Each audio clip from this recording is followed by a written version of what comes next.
أي فلن تجد له وليا مرشدا.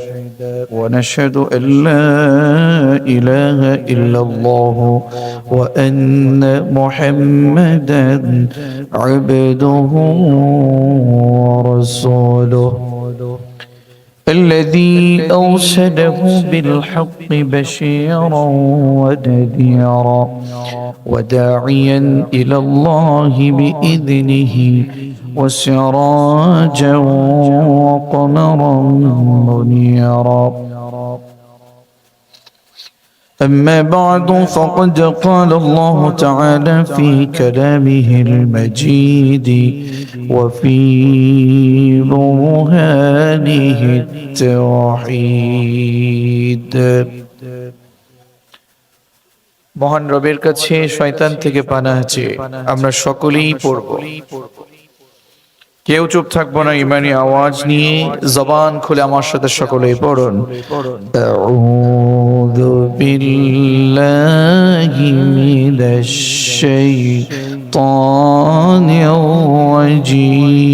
রাজীম। বিসমিল্লাহির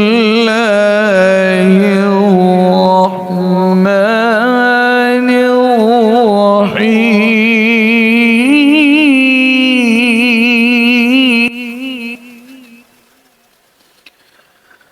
ইল্লা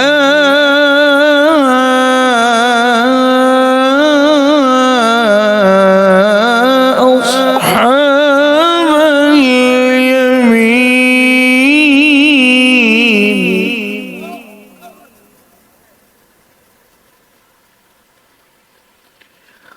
ফি জান্নাতি ইয়াতাসাআলুন।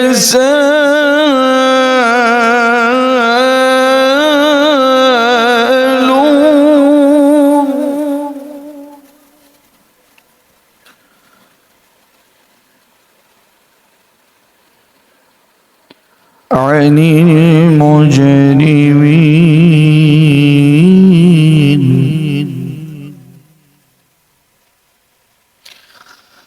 মা সালাকাকুম ফি সাকার।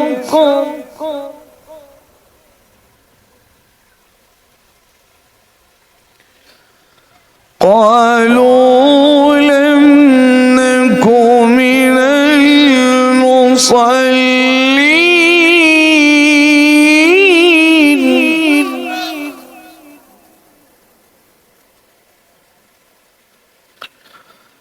ولم نك نطعم المسكين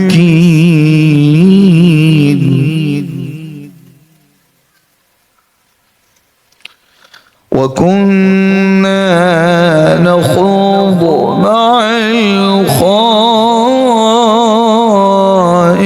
الخائضين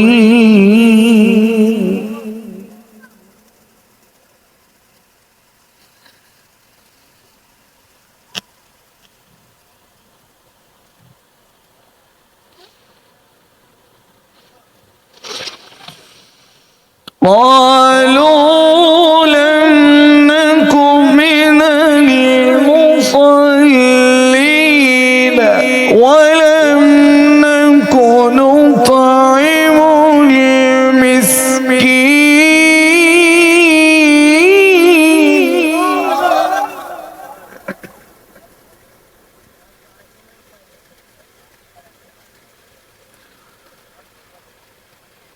ولم نك نطعم المسكين وكنا نخوض مع الخائضين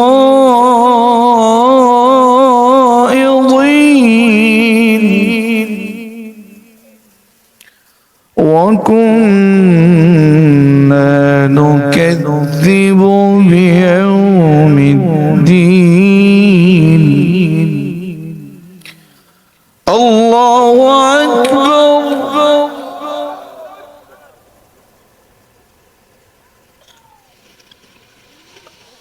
الله أكبر بسم الله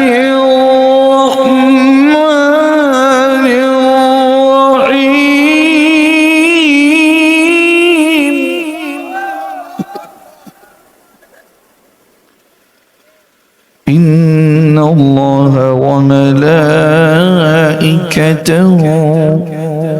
يصلون على النبي يا أيها الذين آمنوا صلوا عليه وسلموا تسليما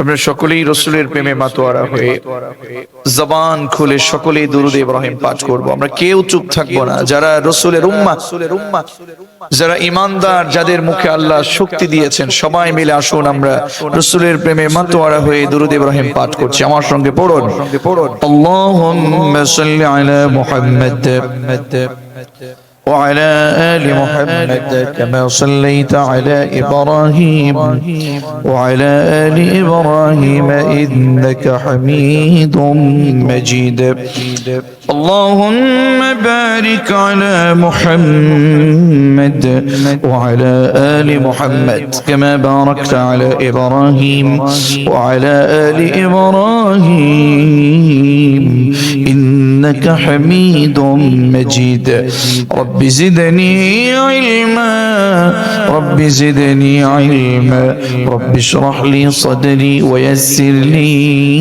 أمري واحلل عقدة من لساني يفقه قولي سبحانك لا علم لنا إلا ما علمتنا إنك أنت العليم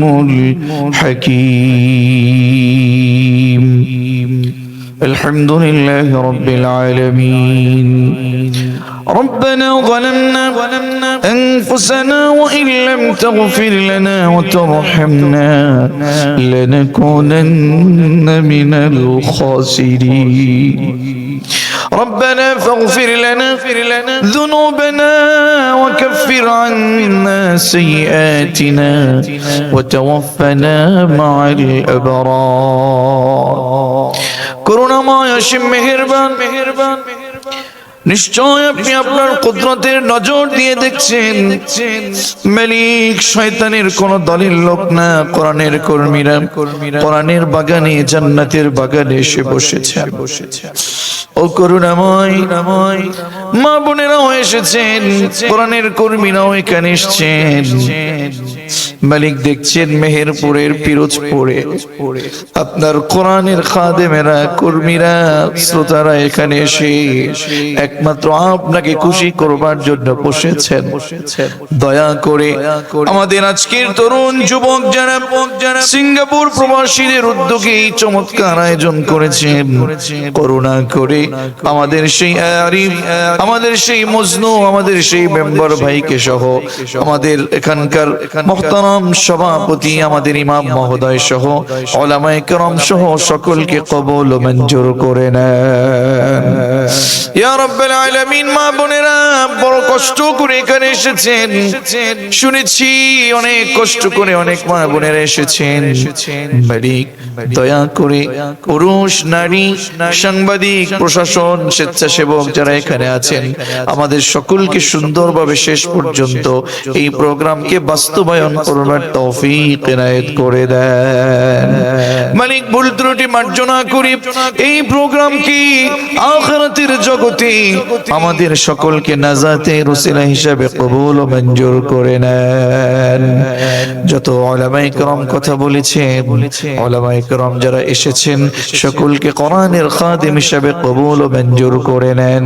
ওয়াজআল আখিরা কালামিনা ইনদাল মাউত লা ইলাহা ইল্লাল্লাহ মুহাম্মাদুর রাসূলুল্লাহ।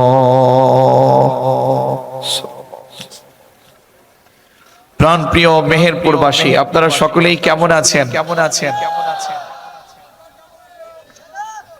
আমাকে পাল্টা প্রশ্ন করলেন। আপনাকে যে রব ভালো রেখেছেন আমাকেও সে রব ভালো রেখেছেন। আসুন সকলেই পড়ছি আলহামদুলিল্লাহ। আজকের এই প্রোগ্রামে আমাদেরকে আসার সুযোগ দিয়েছেন কে? আরো জোরে বলুন, আসার সুযোগ করে দিয়েছেন কে? এই কোরআনের গণজোয়ার এটাই প্রমাণ করে এই কোরআনের গণজোয়ার এটাই প্রমাণ করে যে আগামীর দেশ আমাদের কোরআনের বাংলাদেশ। কথা বলো ঠিক না? আমি জানি মেহেরপুরের মুসলমানেরা কোরআনের জন্য সারাদিন বসে থেকে কোরআনের প্রোগ্রাম শুনবার চেষ্টা করতে পারে। কথা বলুন ঠিক না? আমি আমার অনেক পুরাতন কিছু শ্রোতাও এখানে দেখতে পাচ্ছি। কিছু ভাইয়েরা দেখা করেছে। আমার বন্ধুগণ একটু জবান খুলে বলুন তো, আমাদেরকে এখানে আসার সুযোগ দিয়েছে কে? এখানে এসে আমরা খুশি না বেজার? জবান খুলে বলুন, খুশি না বেজার? আমি দেখেছি, শুনেছি আপনাদের অনেক ভাইয়েরা এখানে এসেছেন, মা বোনেরা এসেছেন। শুনলাম আপনাদের এখানে জায়গা হচ্ছে না, বাঁশের কঞ্চির ভিতরে বসে আছেন। এরপরে আপনাদের এখানকার যারা এসেছেন, মা বোনেরা এসেছেন, জায়গা হচ্ছে না, বাইরে শীতে বসে আছেন। অনেক ভাইয়েরা এখানে এত চমৎকার করে এখানে বসবার জন্য চেষ্টা করছেন, আয়োজন করছেন। বলুন তো, আজকের এই আয়োজন যদি আল্লাহ খুশি হন, আমাদের কি আর কারো প্রয়োজন আছে? জবান খুলে বলুন না আলহামদুলিল্লাহ। ঐতিহ্যবাহী মেহেরপুর জেলার পিরোজপুরের অন্তর্গত পিরোজপুর হাই স্কুল খেলার মাঠের প্রাঙ্গণে সিঙ্গাপুর প্রবাসীদের উদ্যোগে আজকের এই তাফসীরুল কোরআন মাহফিলের মুহতারাম সুনামধন্য সভাপতি, আমাদের সকলের শ্রদ্ধাভাজন ব্যক্তিত্ব, ঐতিহ্যবাহী পিরোজপুর পশ্চিমপাড়া জামে মসজিদের সুনামধন্য ইমাম হাফিজ শেখ শামীম ফিরদৌস হাফিজাহুল্লাহ ওয়া আতালাল্লাহু উমরাহু ওয়া বারাকাল্লাহু ফি হায়াতি। আওয়াজ করে সকলেই পড়ছি আমিন। আজকের প্রোগ্রামের প্রধান অতিথি আমাদের সকলের শ্রদ্ধাভাজন ব্যক্তিত্ব, ইসলামী আন্দোলনের অন্যতম কর্মী, সিপাহসালার দাওয়াতুল ট্রাস্ট মেহেরপুরের সুনামধন্য সভাপতি, বিশিষ্ট আলেম দ্বীন ও বিশিষ্ট শিক্ষাবিদ গবেষক জনাব শেখ মোহাম্মদ তাজউদ্দিন খান হাফিজাহুল্লাহ ওয়া আতালাল্লাহু উমরাহু ওয়া বারাকাল্লাহু ফি হায়াতি। আওয়াজ করে সকলেই পড়ছি আমিন।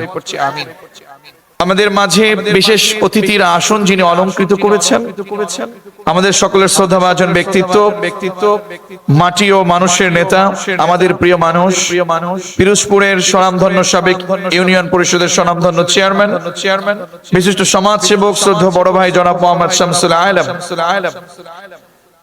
এছাড়াও যত অতিথিবৃন্দ আছেন, আল্লাহ তাআলা সকলকে কবুল ও মঞ্জুর করুন। সকলেই পড়ছি আমিন। আমার পূর্বে যিনি অত্যন্ত চমৎকার করে কথা বলছিলেন, আপনাদের এলাকার কৃতি সন্তান মুজিবনগরের অন্যতম সিপাহসালার শিবপুর দারুল কোরআন দাখিল মাদ্রাসার স্বনামধন্য মুদাররিস, বাংলাদেশ মজলিসুল মুফাসসিরিন মেহেরপুর জেলার স্বনামধন্য সম্পাদক, বিশিষ্ট ইসলামী চিন্তাবিদ হাফিজ মাওলানা ফিরাতুল ইসলাম নাঈম হাফিজাহুল্লাহ ওয়া আতালাল্লাহু উমরাহু ওয়া বারাকাল্লাহু ফি হায়াতি। সকলেই পড়ছি আমিন। আরো কথা বলেছেন পিরোজপুর ভিটেপাড়া জামে মসজিদের স্বনামধন্য ইমাম, বিশিষ্ট ইসলামী চিন্তাবিদ হাফিজ মাওলানা মোহাম্মদ সোহরাব হোসেন বুলবুল হাফিজাহুল্লাহ ওয়া রাহিমাহুমুল্লাহ। এছাড়াও আজকের এই প্রোগ্রামে যত উলামায়ে কেরাম উপস্থিত হয়েছেন, আমাদের মঞ্চে উপবিষ্ট হয়েছেন, এবং সাথে আজকে যারা সবচেয়ে বড় আকর্ষণ, প্রধান আকর্ষণ, আমাদের আজকের শ্রোতা মণ্ডলী এবং পর্দার অন্তরালে মা এবং বোনেরা, আমি মহান রবের কাছে আপনাদের সকলের জন্য দোয়া করছি, আল্লাহ তাআলা আপনাদের আমাদের সকলকে তার কোরআনের জন্য এবং জান্নাতের জন্য আমাদেরকে কবুল মঞ্জুর করুন। সকলেই পড়ছি আমিন। এ চমৎকার গণজোয়ার, এ চমৎকার আয়োজন, এ চমৎকার জান্নাতের বাগান, বলুন আমরা একজনকে উৎসর্গ করে দিতে চাই। আওয়াজ করে বলুন, তিনি কে? আল্লাহ। আল্লাহর নাম বলতে আমাদের লজ্জা হয়, আল্লাহর নাম বলতে আমাদের ভালো লাগে। কথা বলুন ঠিক কিনা? যারা কোরআনের কর্মী, তাদের সামনে হাজারো কঠিন অবস্থা তৈরি হবে, বাধার জোয়ার আসবে, হামলা আসবে, মামলা আসবে। এক ডাক যখন শুরু হয়ে যাবে, লিল্লাহি তাকবীর, তখন আর তাদের সামনে আর কিছুর ভয় থাকবে না। একমাত্র একজনের জন্য জীবনটাকে বিলীন করে দিতে পারে। জবান খুলে বলুন না, তিনি কে? প্রিয় বন্ধুগণ, আমাদের সবচেয়ে বড় সাহসের একটা জায়গা, আমার হাতে একটা কিতাব আছে, নাম কি? জবান খুলে বলুন, নাম কি? আল কোরআন। এটা আমাদের সংবিধান, এটা আমাদের সবকিছু। কোরআন দিয়ে আমাদের সমাজ চলুক, এটা আমরা চাই কি চাই না? জবান খুলে বলুন, চাই কি চাই না? আমাদের দেশে দুইটা ফ্লেভার। কয়টা ফ্লেভার? এক হচ্ছে কোরআনের মাঠে আসার জন্য সেই বিকেল থেকে শুরু করে আপনারা ধৈর্য ধরে সিরিয়াল ধরে বিভিন্ন ভাবে এখানে বসেছেন, এটা হচ্ছে একটা ফ্লেভার। এবং আরেকটা ফ্লেভার হচ্ছে এদেশে নামধারী, নামের আগে মোহাম্মদ, নামের পরে আহমদ লিখে কোরআনকে বাধা দেয়। ঠিক কি না? আমি বলছি ওরা জনগণের পালস বুঝে না। আরে জনগণের পালস বুঝে কাজ করতে হয়। কথা বলছেন না কেন? ওরা বুঝে না। আরে আমরা বলতে চাই, বাতিলেরা শোনো, তোমরা যারা কোরআন বিরোধী, তোমাদেরকে বলছি শোনো, জেনে রাখো, বুঝে রাখো, যে দেশে আল্লাহু আকবার তাকবীরের মাধ্যমে সূর্য ওঠে, আর যে দেশে আল্লাহু আকবারের সাথে সাথে সূর্য ডোবে, সে দেশে আর কিছু থাকবে না, থাক আমার রবের কোরআন টিকে থাকবে। এই কথা বলো ঠিক না?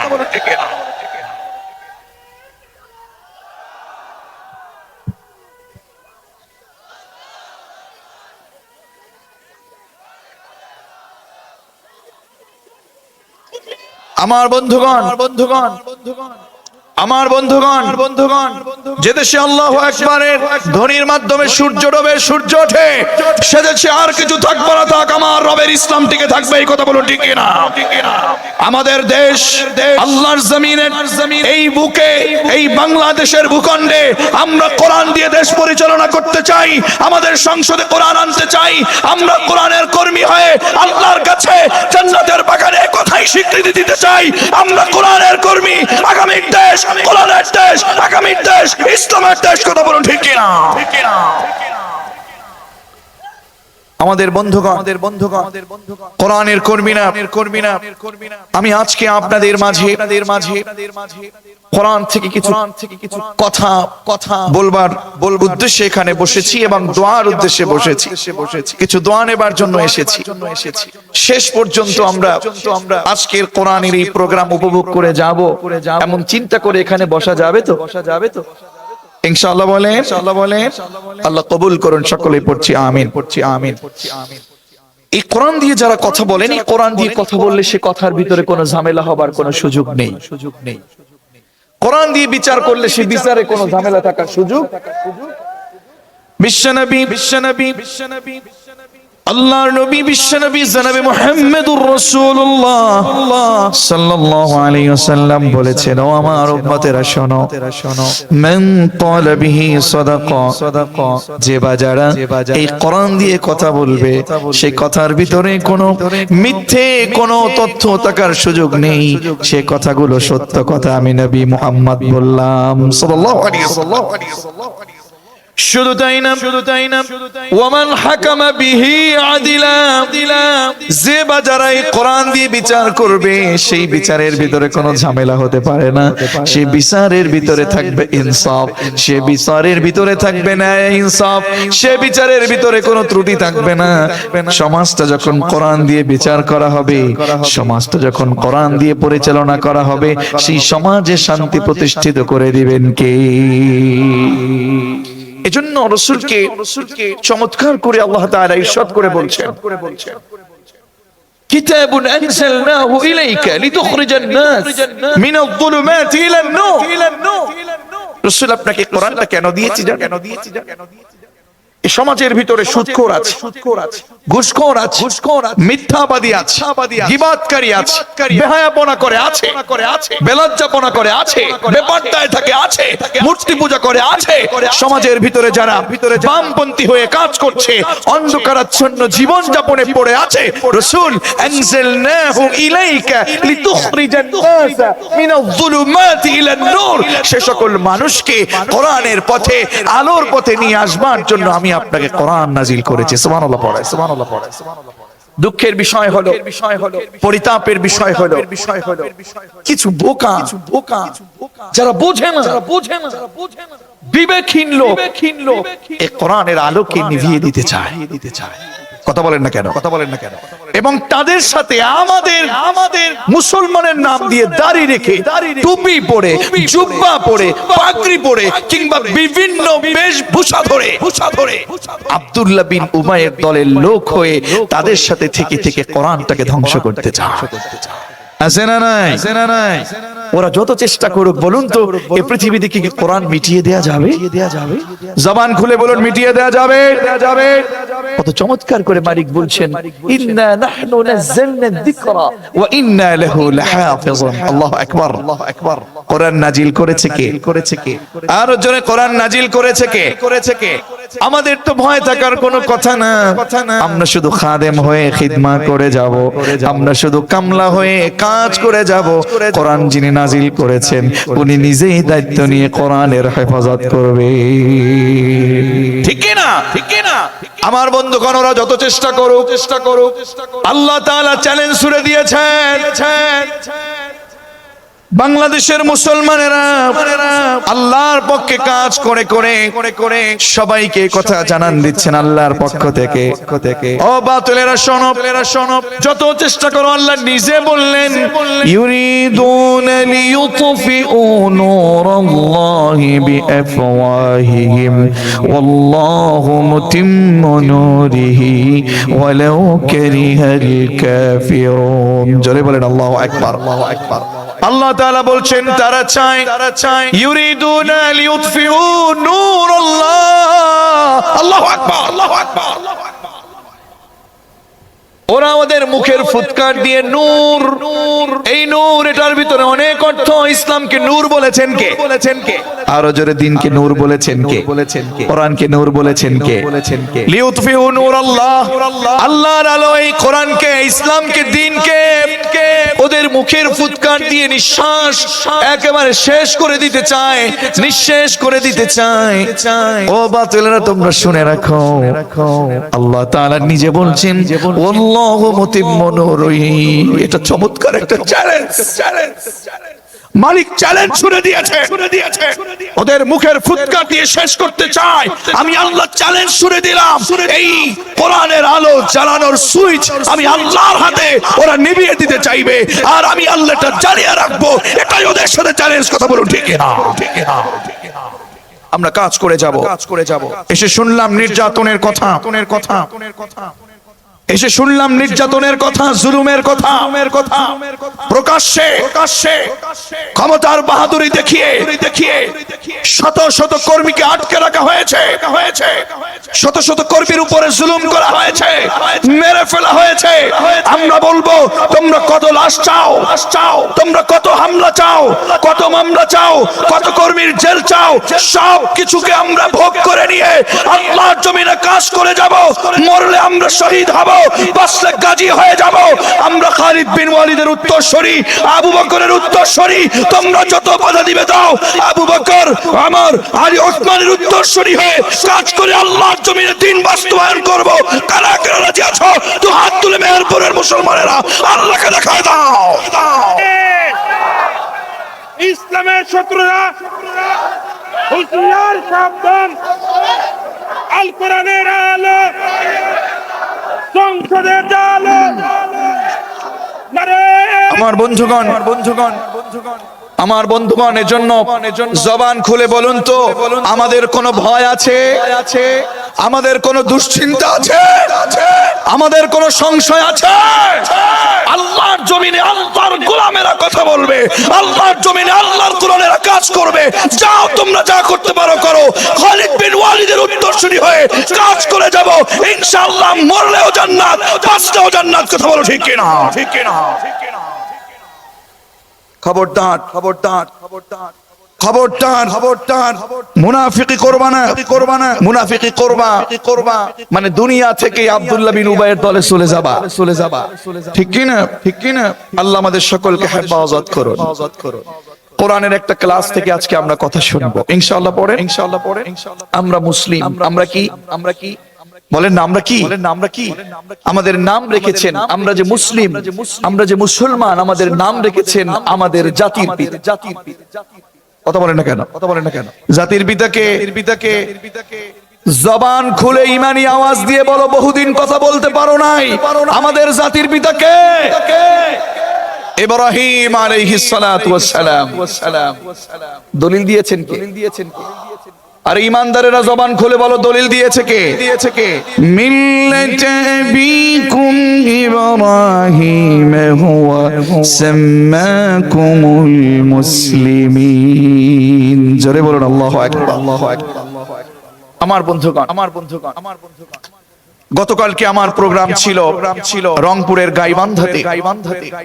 আমরা সেখানে বলেছিলাম যে পৃথিবীতে যতদিন বাঁচবো দুনিয়ার কোন মানুষের জন্য না, একমাত্র আল্লাহর জন্য বাঁচবো। ঠিক কি না? হিংসা। কিন্তু দুঃখের আর পরিতাপের বিষয় হলো, আমরা মুসলমান হয়েও আমরা জাহান্নামের দিকে আমরা ধেয়ে বেড়াচ্ছি। না, এটা করা যাবে না, এটা উচিত না। মুসলিম হয়ে কি আমরা জাহান্নামে যেতে চাই? আমাদের জন্য জান্নাত রেডি রেখেছেন কে? আর জোরে, জান্নাত রেডি রেখেছেন কে? আল্লাহ তাআলা বলছেন ওয়াত্তাকুন নারাল্লাতী উইদ্দাত লিল কাফিরিন। আল্লাহু আকবার। ওয়াত্তাকুন নার, ও আমার গোলামেরা, জাহান্নাম থেকে বেঁচে থাকো, জাহান্নামকে তোমরা ভয় করো। ওই জাহান্নামটা তোমাদের জন্য তো মুমিন বানাইনি। ওয়াইদ্দাত লিল কাফিরিন, জাহান্নাম বানিয়েছে কাফেরদের জন্য। কথা বলো ঠিক না? আমাদের আমিরে জামাত এখানে বসে কথা বলেছেন। আমাদের মেহমান আজকে কথা বলেছেন। যারাই কথা বলেছেন কোরআন থেকে বলেছেন জাহান্নামের কথা, জাহান্নামের ভয় ঢুকিয়ে দিয়েছেন। ওই জাহান্নামকে আমাদের জন্য না, কাফেরদের জন্য। কিন্তু বড় দুঃখের বিষয় হলো ভাই, আরে যুবক তুমি, বাবাজি আপনি, বড় ভাই আপনি, আমি সহ সকলেই এমন কাজ কেন যেন করছি, আমাদের জাহান্নামকে ভয় না করে, আমরা জান্নাতের কাজ না করে জাহান্নামের দিকে ঠেলে বেড়াচ্ছি। কথা বলছেন না কেন? আসুন আজকের আলোচনার বিষয় আমরা প্রকাশ করছি। দেখুন, আমি আসলে গতানুগতিক কথা বলি না, বা বলার চেষ্টাও করি না, পছন্দও করি না। আমরা আলোচনার বিষয় নিয়ে সামনে এগিয়ে যেতে চাই। আল্লাহ কবুল করুন, পড়ছি আমিন। আজকের আলোচনার বিষয় হচ্ছে মুসলিম হয়েও কারা জাহান্নামে যাবে। আমাদের জানার দরকার আছে না নাই? আমরা যদি এখানে থেকে এটা বুঝে যাই, তাহলে আমাদেরকে জাহান্নাম থেকে বাঁচিয়ে জান্নাতে দিবে কে? জানলে না আমল করতে সহজ হয়। উলামায়ে কেরাম এখানে অনেক আছেন। আমরা এখানে যারা এসেছি, আমরা আল্লাহর কোরআন থেকে কথা বলবো ইনশাআল্লাহ। মুসলমান হয়ে আমরা জাহান্নামে যেতে চাই না। মুসলমান হয়ে আমার কোন বোন জাহান্নামে যাক, আমার কোন ভাই জাহান্নামে যাক, এটা আমরা চাই না। আল্লাহ তাআলা আমাদেরকে জাহান্নামে দিতে চান না, আল্লাহ তাআলা আমাদেরকে জান্নাতে দিতে চান। সেই আল্লাহর জান্নাতে যাওয়ার জন্য আমরা পাগল পারা। কথা বলেন ঠিক কিনা? সূরাতুল মুদ্দাসসিরের আলোকে আজকের আলোচনা শুনবো ইনশাআল্লাহ। আর জোরে ইনশাআল্লাহ। সূরাতুল মুদ্দাসসির, এটা যেন তেন কথা না। কষ্ট হচ্ছে নাকি আপনাদের? পিছনের ভাইদের কষ্ট হচ্ছে? আমাদেরকে বলেছে মোটামুটি আজকে 11টার মধ্যে শেষ করব। আমরা চেষ্টা করে যাব ইনশাআল্লাহ। থাকা যাবে তো? মূল কথাগুলো জানবো ইনশাআল্লাহ। বলেন আমার বন্ধুগণ, বলুন তো গোটা কোরআনের মালিককে? সূরা মুদ্দাসসিরের কথা কি আমাদের কোন অতিথির? কার কথা? সূরাতুল মুদ্দাসসির। এই যে সূরাতুল মুদ্দাসসির, এই সূরার শুরুটা হচ্ছে ইয়া আইয়ুহাল মুদ্দাসসির কুম ফাআনযির ওয়া রাব্বাকা ফাকাব্বির। এই সূরাতুল মুদ্দাসসিরের ভিতরে আমার রব আমার রাসূলকে ডেকেছেন। সুবহানাল্লাহ পড়বেন না? এই গোটা কোরআনে আমার রাসূলকে আমি গোটা কোরআন আমি পড়েছি, আলহামদুলিল্লাহ কোরআনের হাফেজ হয়েছি, কোরআন পড়বার চেষ্টা করে যাচ্ছি। যতটুকুন পড়েছি তাতে গোটা কোরআনে আমার রাসূলকে আল্লাহ তাআলা 8টা নামে ডেকেছেন। জোরে বলেন কয়টা? আরো জোরে কয়টা? এই শেখা যাবে নাকি? মনে রাখা যাবে তো? আমি কিন্তু শুরুতেই রব্বি জিদনি ইলমা দোয়া পড়ে নিয়েছি। আল্লাহ যেন আমাদের সকলকে কবুল করেন, পড়ি আমিন। আমরা প্রথমে শিখছি আমার রাসূলকে আল্লাহ তাআলা কোরআনের মধ্যে 8টা নামে ডেকেছেন। কয়টা? নাম্বার 1 ইয়াসিন। আছে না নাই? কোরআনের ভিতরে ইয়াসিন আছে না নাই? ইয়াসিন ওয়াল কোরআনিল। এখন অনেকে মনে করে আমরা এখন বিজ্ঞানের যুগে বাস করি, বলে we live in an age of science, we can see the influence of science in every stage of life. বলে অথচ বিজ্ঞানের যুগ আগে থেকেই তৈরি করেছেন কে? আমাদের রব। আমাদের রাসূলকে ডেকে বললেন ইয়াসিন ওয়াল কোরআনিল হাকিম। ইয়াসিন হে সাইয়্যিদ হুরুফে মুকাত্তাআত। তো মুফাসসিরিনে কেরাম এ ব্যাপারে বহু কথা বলেছেন। ইয়াসিনের মূল অর্থ একমাত্র কে ভালো জানে? উলামায়ে কেরাম বলেন কে ভালো জানে? তবে ইয়াসিন تفسير كبير تفسير معارف القرآن تفسير طبري এভাবে করে তাফসীর ইবনে কাসির সহ আমার প্রায় 15টা তাফসীরে আয়াতের সাথে মেলানো হয়েছে। আয়াতের সার কথার ভিতরে একটা কথা আমি এভাবে পেয়েছি, ইয়াসিন মানে হলো ইয়া মানে হচ্ছে হরফে নিদা, সিন মানে হচ্ছে সাইয়্যিদ। সুবহানাল্লাহ পড়বেন না? আল্লাহ তাআলা রাসূলকে ডাকছেন হে নেতা। কে ডাকছেন? আল্লাহ নিজে বলছেন হে নেতা। সিন মানে সাইয়্যিদ। শুধুমাত্র আপনি আপনার উম্মতের নেতা না, সাইয়্যিদুল কাউনাইন, সাইয়্যিদুল বাশার, সাইয়্যিদুল আম্বিয়া। আল্লাহু আকবার বলেন না? এটা যেন তেন কথা না। আজকে নেতা হলে পরে কোরআন বিরোধী কাজ করে, নেতা হয় মানুষকে মারে, নেতা হয় গরিবকে ঠকায়, নেতা হয় প্রতিবেশীকে ঠকাইয়া 5 বিঘের জায়গায় 10 বিঘে জমি দখল করে। এরকম কৃতকর্ম, এরকম নেতা সমাজের ভিতরে আছে না?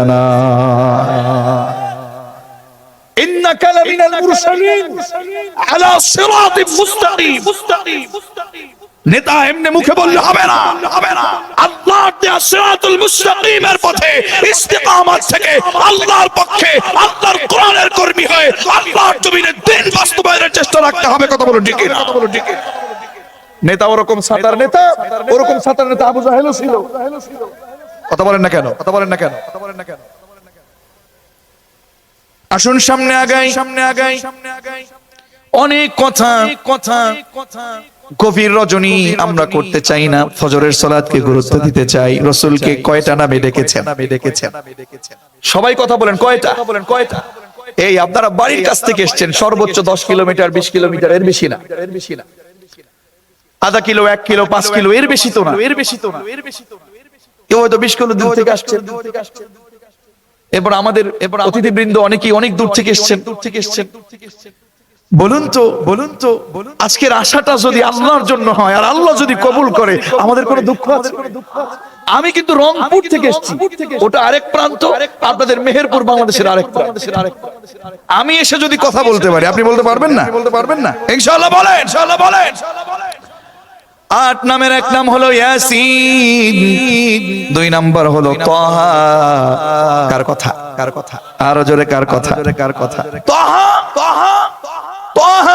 মা আনজালনা আলাইকাল কুরআন লিতাশকা। রাসূল, আপনার কাছে যে আমি কোরআন দিয়েছি, এই কোরআন দিয়ে আপনাকে মার খাওয়ার জন্য কোরআন দেই নাই, কোরআন দিয়ে রাষ্ট্র পরিচালনা করতে হবে। কথা বলুন ঠিক না? কোরআন তো মার খাওয়ার জন্য। কোরআনকে মার খাওয়ার জন্য আমরা আজকে মার। তার কারণ হলো আমার রাসূল বিদায় হজে যেদিন বলেছেন আমার উম্মতেরা 2টা জিনিস তোমাদের কাছে রেখে গেলাম, এক আমার আল্লাহর কোরআন, আর একটা হচ্ছে আমার সুন্নাহ। হাদিস কোরআনে অনুযায়ী যদি আমাদের আমল না করা যায় তাহলে তো আমাদের মার খাওয়া লাগবেই। কথা বলেন না কেন? এজন্য মুসলমানেরা সোচ্চার হতে হবে। আসুন সামনে আগাই। আল্লাহ রাসূলকে ডেকেছেন ইয়াসিন তাহা আল্লাহ রাসূলকে ডেকেছেন ইয়া আইয়ুহাল মুজাম্মিল। আল্লাহু আকবার বলেন না? কে ডেকেছেন? আল্লাহ রাসূলকে আল্লাহ ডেকেছেন ইয়া আইয়ুহাল মুদ্দাথির। সুবহানাল্লাহ পড়বেন না? আল্লাহ নিজে ডাকছেন ইয়া আইয়ুহাল মুজাম্মিল ইয়া আইয়ুহাল মুদ্দাথির। আল্লাহ রাসূলকে কোরআনে আল্লাহ আব্দুল্লাহ বলে ডেকেছেন, মুহাম্মদ বলেছেন, আহমদ বলেছেন, এতগুলো নামের ভিতরে একটা ডাক আল্লাহ ডেকেছেন ইয়া আইয়ুহাল মুদ্দাথির। সুবহানাল্লাহ পড়েন। সেই সূরা নিয়ে আজকে কথা শুনছি, শোনা যাবে না ইনশাআল্লাহ। মা বোনেরা এসেছেন, মা বোনেদেরকে সহ আমাদের কোরআনের কর্মীদেরকে নিয়ে আমাদের মেহেরপুরের পিরোজপুরের সিঙ্গাপুর প্রবাসী যত ভাইরা আছেন সকলকে নিয়ে আমরা কিছু কথা বলতে চাই ইনশাআল্লাহ। না ও আল্লাহ, আপনি আমাদেরকে মুসলমান বানিয়েছেন, আমরা মুসলিম হয়ে জান্নাতে যেতে চাই, জাহান্নামে যেতে চাই না। আল্লাহ তাআলা মুসলমানদের ভিতরে কারা জাহান্নামে যাবে সেটা এই সূরার ভিতরে বেশ কিছু আয়াতের ভিতরে জানিয়ে দিলেন। সূরা মুদ্দাসসির, এটার ছোট্ট একটু ব্যাকগ্রাউন্ড জেনে নেই।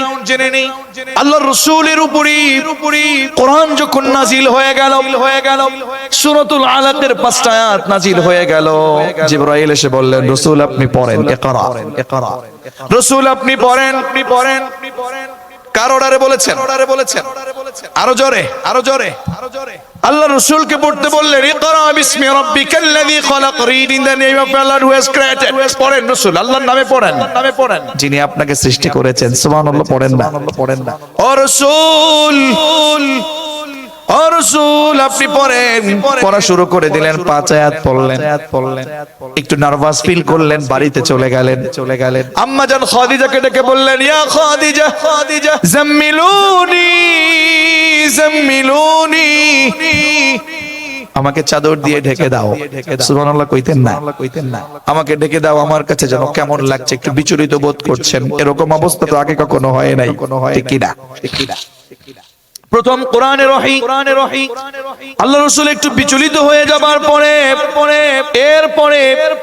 এরপরে এমন একটা অবস্থা, আল্লাহ রাসূল চিন্তায় পড়ে গেলেন, হায় কি হলো আমার। বেশ কিছুদিন পর্যন্ত ওহী বন্ধ ছিল। সময়টাকে কি বলে?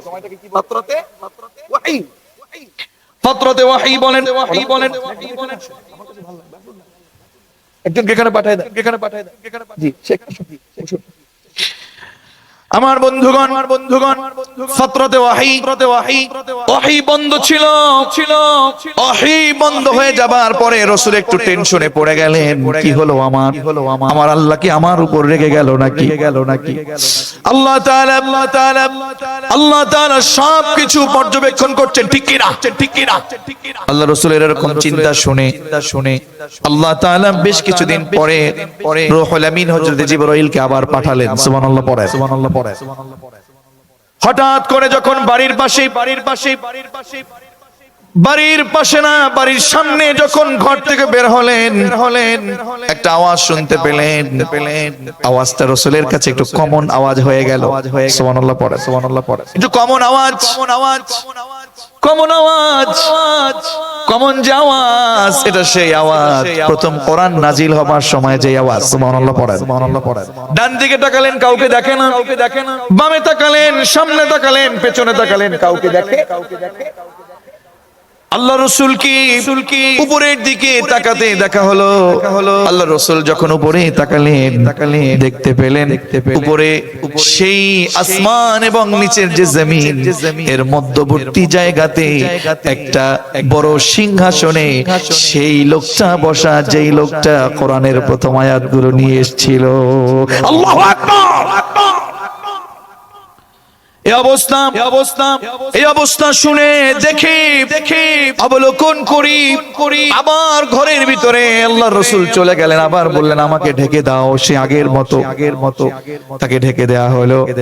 আল্লাহ তাআলা জিবরাইলকে বললেন, ও জিবরাইল, আমি কি ওহী দিয়েছি আমার রাসূলকে বলো।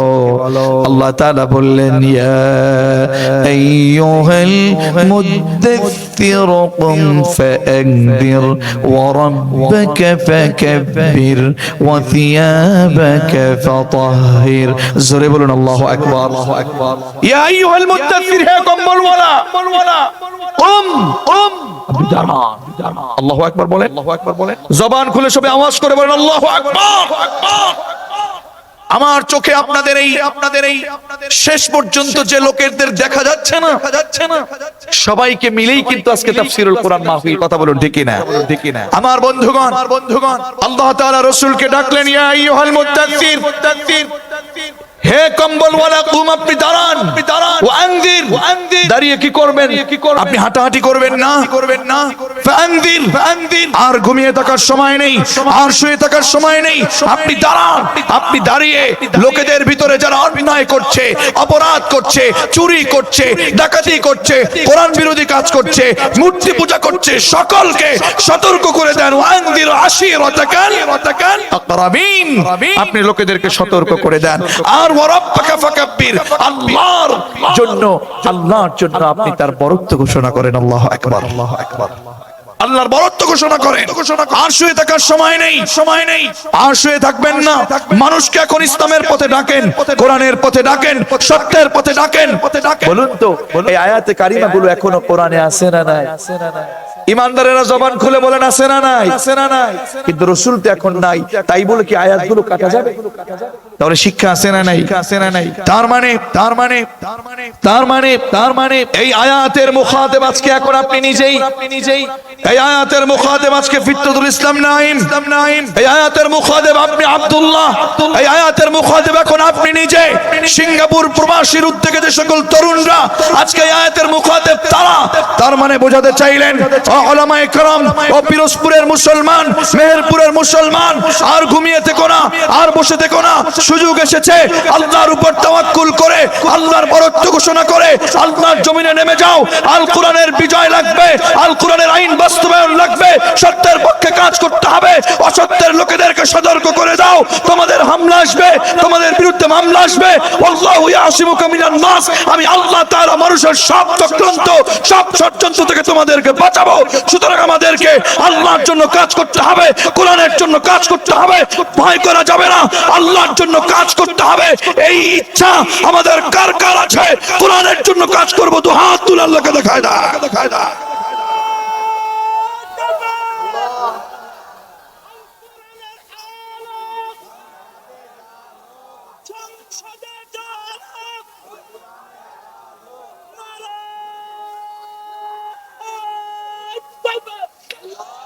আমার বন্ধুগণ, তাহলে আমাদের কোনো ভয় আছে?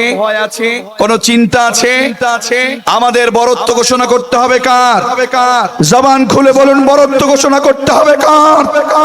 আল্লাহর বরত্ব ঘোষণা করে আমাদেরকে মাঠে নেমে যেতে হবে, কাজ করতে হবে, অন্যায় ছেড়ে দিতে হবে, সুদ ছেড়ে দিতে হবে, ঘুষ ছেড়ে দিতে হবে, একমাত্র আল্লাহর কোরআন অনুযায়ী জীবন করতে হবে। কথা বলুন ঠিক কিনা? অনেক কথা আয়াতে কারিমাগুলোর মধ্যে আমি কিছু আয়াত পড়েছি সূরা মুদ্দাসসিরের একেবারে শেষ অংশ থেকে। আসুন সে কথা থেকে কথা শুরু করি। এভাবে প্রত্যেকটা আয়াত থেকে কথা বললে বহু সময় লেগে যাবে। মোটামুটি আর আধা ঘন্টা সময় আমার সাথে একটু কাটানোর জন্য সকলকে চেষ্টাই করছেন, এবং আমিও অনুরোধ করছি আমরা যেন কোরআনের জন্য বসে থাকি। পড়ে না আমিন। আল্লাহ তাআলা বলছেন, কুল্লু নাফসিন বিমা কাসাবাত রহিনা। মূল্যবান কথা, বড় মূল্যবান কথা, মা বোনদের জন্য মূল্যবান কথা, বাবাজিদের জন্য মূল্যবান কথা, আপনার ছোট ছেলের জন্য মূল্যবান কথা, কোরআনের কর্মীদের জন্য মূল্যবান কথা। আল্লাহ বলতে চাইলেন কুল্লু নাফসিন বিমা কাসাবাত রহিনা। প্রত্যেকটা মানুষ যে যা করছে তার প্রত্যেকটা মানুষ প্রত্যেকটা কৃতকর্মের জন্য সে নিজেই দায়ী। আমার জন্য আপনি না, আপনার জন্য আমি না। আপনি যে গুনাহ করছেন আপনার গুনাহের জন্য আপনিই দায়ী, আপনার গুনাহের জন্য আমি দায়ী হব না, আমার গুনাহের জন্য আপনি দায়ী হবেন না। এ কথা আমার না, এ কথা কার? কুল্লু নাফসিন বিমা কাসাবাত রহিনা। আমার ভাইয়ের গুনাহের জন্য আমি দায় নেব না। আজকে চারপাশে গুনাহ, আজকে চারপাশে অন্যায়। এজন্য আল্লাহ বললেন কুল্লু নাফসিন বিমা কাসাবাত রহিনা। প্রত্যেকটা মানুষের কৃতকর্মের জন্য সে নিজেই দায়ী। কেউ কারো বোঝা বহন করবে লা তাজিরু ওয়াজিরাতু ওয়িজরা উখরা। কার কথা কেউ কারো বোঝা বহন করবে না। ও মা ও বোন, বেপর্দা অর্ধনগ্নতা, বেহায়াপনা, চুলগুলো খুলে রাস্তার ভিতরে বের হওয়া, স্বামীর আনুগত্য না করা, গুনাহ করা, গীবত করা, মিথ্যা কথা বলা। ও কলিজার টুকরা তরুণ ও যুবক, তুমি মাদকের সাথে জড়িত বেনামাজি হয়ে আছো। তোমার এই গুনাহের জন্য আমি দায়ী হব না, আমার গুনাহের জন্য তুমি দায়ী হবা না। আমার জীবনে আমি যত গুনাহ করেছি, আপনার জীবনে আপনি যত গুনাহ করেছেন, সব কিছুর হিসাব একদিন হবে কি হবে না? আরো জোরে হবে কি হবে না? সেদিন 5টা প্রশ্নের উত্তর না দিয়ে আল্লাহর কোন গোলাম আদম সন্তান তার সামনে থেকে এক কদমও সামনে পা বাড়াতে পারবে? ইবনে মাসউদ রাদিয়াল্লাহু তাআলা আনহু বলেন, লা তাজুলু কদম ইবনে আদম। বড় কঠিন হাদিস, বড় কঠিন হাদিস। আল্লাহ রাসূল বলেছেন, সেই কিয়ামত যখন সংগঠিত হয়ে যাবে, ও মেহেরপুরের মুসলমান, ও পিরোজপুরের মুসলমান, যেদিন হাশরের মাঠ কায়েম হয়ে যাবে, ইবনে মাসউদ বলেন, আল্লাহ রাসূল বলেছেন, 5টা প্রশ্নের উত্তর দেওয়ার আগ পর্যন্ত আল্লাহর কোন গোলাম আদম সন্তান এক কদমও সামনে পা বাড়াতে পারবে না। আল্লাহু আকবার। এর মধ্যে এক নাম্বার হচ্ছে আন কবলিহি ফিমা আফনা। আমার এই ভাই তার বয়সের 35-40টা বছর কোন পথে কাটিয়েছে, আমার এই বাবাজিরা কোন পথে 60 বছর 70 বছর কাটিয়েছে, আমরা কত বছর পৃথিবীতে জীবন যাপন করছি, কোন পথে আপনি কাটিয়েছেন। ও সিঙ্গাপুর প্রবাসীদের উদ্যোগের তরুণ আর যুবকেরা, কোন পথে তোমরা সময়কে ব্যয় করেছো, ও নারী কোন পথে সময়কে ব্যয় করেছেন, সব আপনার রবের সামনে আপনাকে জবাব দিতে হবে। কথা বলুন ঠিক না? ওয়ান শাবাবিহি ফিমা আবলা। যুবক, তুমি কোন পথে তোমার সময়কে কাটিয়েছো? তুমি কোন পথে কাটিয়েছো? মোবাইলে গুনাহ করছো, নামাজ না পড়ে গুনাহ করছো।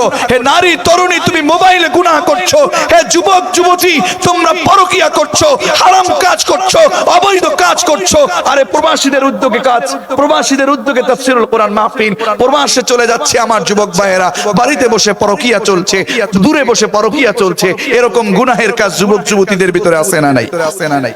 কথা বলেন আছে না নাই? হঠাৎ করে মনে হয়ে গেল পরকিয়া এটা কি ভালো কাজ? কথা বলেন, এটা কি ভালো কাজ? একটা মানুষ যদি পরকিয়া করে, কি করে? পরকিয়া সমাজে আছে না নাই? মা বোনদের ভিতরে আছে না নাই? ভাইদের ভিতরে আছে না নাই? প্রবাসীদের ভিতরে এই কাজগুলো একটু বেশি হয়। কথা বলেন। প্রবাসীরা বাইরে চলে যায়, বাড়িতে বসে মা বোনেরা ফ্রি থাকে, বিভিন্ন সময় বিভিন্ন গুনাহের কাজ আছে না নাই? আবার দূরে বসে তারাও ফ্রি থাকার সময় আছে না নাই? আবার এদেরকে ছোট করছি না, এরা ছাড়াও অন্যরা এই গুনাহের সাথে আছে না নাই? পরকিয়া করলে দুনিয়ায় 3টা ক্ষতি, আখিরাতেও 3টা ক্ষতি। দুনিয়ায় ক্ষতি কয়টা? আরো জোরে কয়টা? আখিরাতে কয়টা? জানার দরকার আছে না নাই? দুনিয়াতে 3টা ক্ষতি। আর 1 নাম্বার হলো পরকিয়া যারা করবে, 1 নম্বরে হলো তাদের চেহারার উজ্জ্বলতা নষ্ট করে দিবে কে? দুনিয়াতে তার চেহারাটা ভালো থাকবে না। ও বোন, ও আমার ভাই, পরকিয়ার সাথে গুনাহের সাথে জড়িত কেউ দেখে না, আল্লাহ তো দেখে। সব গুনাহ একজন দেখে রাখেন, তিনি কে? আরে যুবক, আরে যুবতী, তুমি কি জানো না তোমার জন্য আল্লাহ তাআলা দারোগা ফিট করেছেন 200। ওয়া ইন্না আলাইকুম লাহাফিজিন কিরামান কাতিবিনা ইয়ালামুনা মা তাফআলুন। যা করছো সবকিছু লিপিবদ্ধ হচ্ছে, সংরক্ষণ করা হচ্ছে, সবকিছু কিরামান কাতিবিন, সম্মানিত লেখক দ্বয় লিখে রাখছেন। ওয়া ইন্না আলাইকুম লাহাফিজিনা কিরামান কাতিবিনা ইয়ালামুনা মা তাফআলুন। তোমরা যা করছো তারা কিন্তু সব জানে, যা করছো সব লেখা হচ্ছে। কথা বলুন ঠিক না? এজন্য যখন গুনাহ করছেন পরকিয়া, দুনিয়াতে ক্ষতি কয়টা? নাম্বার 1, চেহারার উজ্জ্বলতা নষ্ট করে দিবে কে? 2 নাম্বার হলো তাদের রিজিকের অভাব কমবে না। রিজিক নষ্ট হয়ে যাবে। রিজিক নষ্ট হয়ে যাবে। রিজিক কি বলেন তো? আমি জানি আপনি খাবার বলবেন। রিজিক শুধু খাবার না, রিজিকের ব্যাখ্যা চারটা। জোরে বলেন কয়টা? আর জোরে কয়টা? একটু মনে রাখেন, একটু মনে রাখেন। রিজিক শুধু খাবার না, রিজিকের চারটা স্তর আছে। কয়টা স্তর? আর জোরে কয়টা স্তর? এক নাম্বার হলো সর্বনিম্ন স্তরের রিজিক। এক নাম্বার হলো সর্বনিম্ন স্তর, যেটা হচ্ছে টাকা পয়সা অর্থ সম্পদ। এটা হলো এক নাম্বার সর্বনিম্ন স্তর। এটা রিজিক, টাকা ও রিজিক, পয়সা রিজিক, ধন সম্পদ রিজিক, স্তরের রিজিক। দুই নাম্বার হলো সর্বোচ্চ স্তর। রিজিকের সর্বোচ্চ স্তরের নাম হচ্ছে সুস্থতা। সুস্থতাও একটা রিজিক। সুবহানাল্লাহ কইতেন না? আল্লাহু আকবার বলেন না? সুস্থতা এটা রিজিক কার পক্ষ থেকে?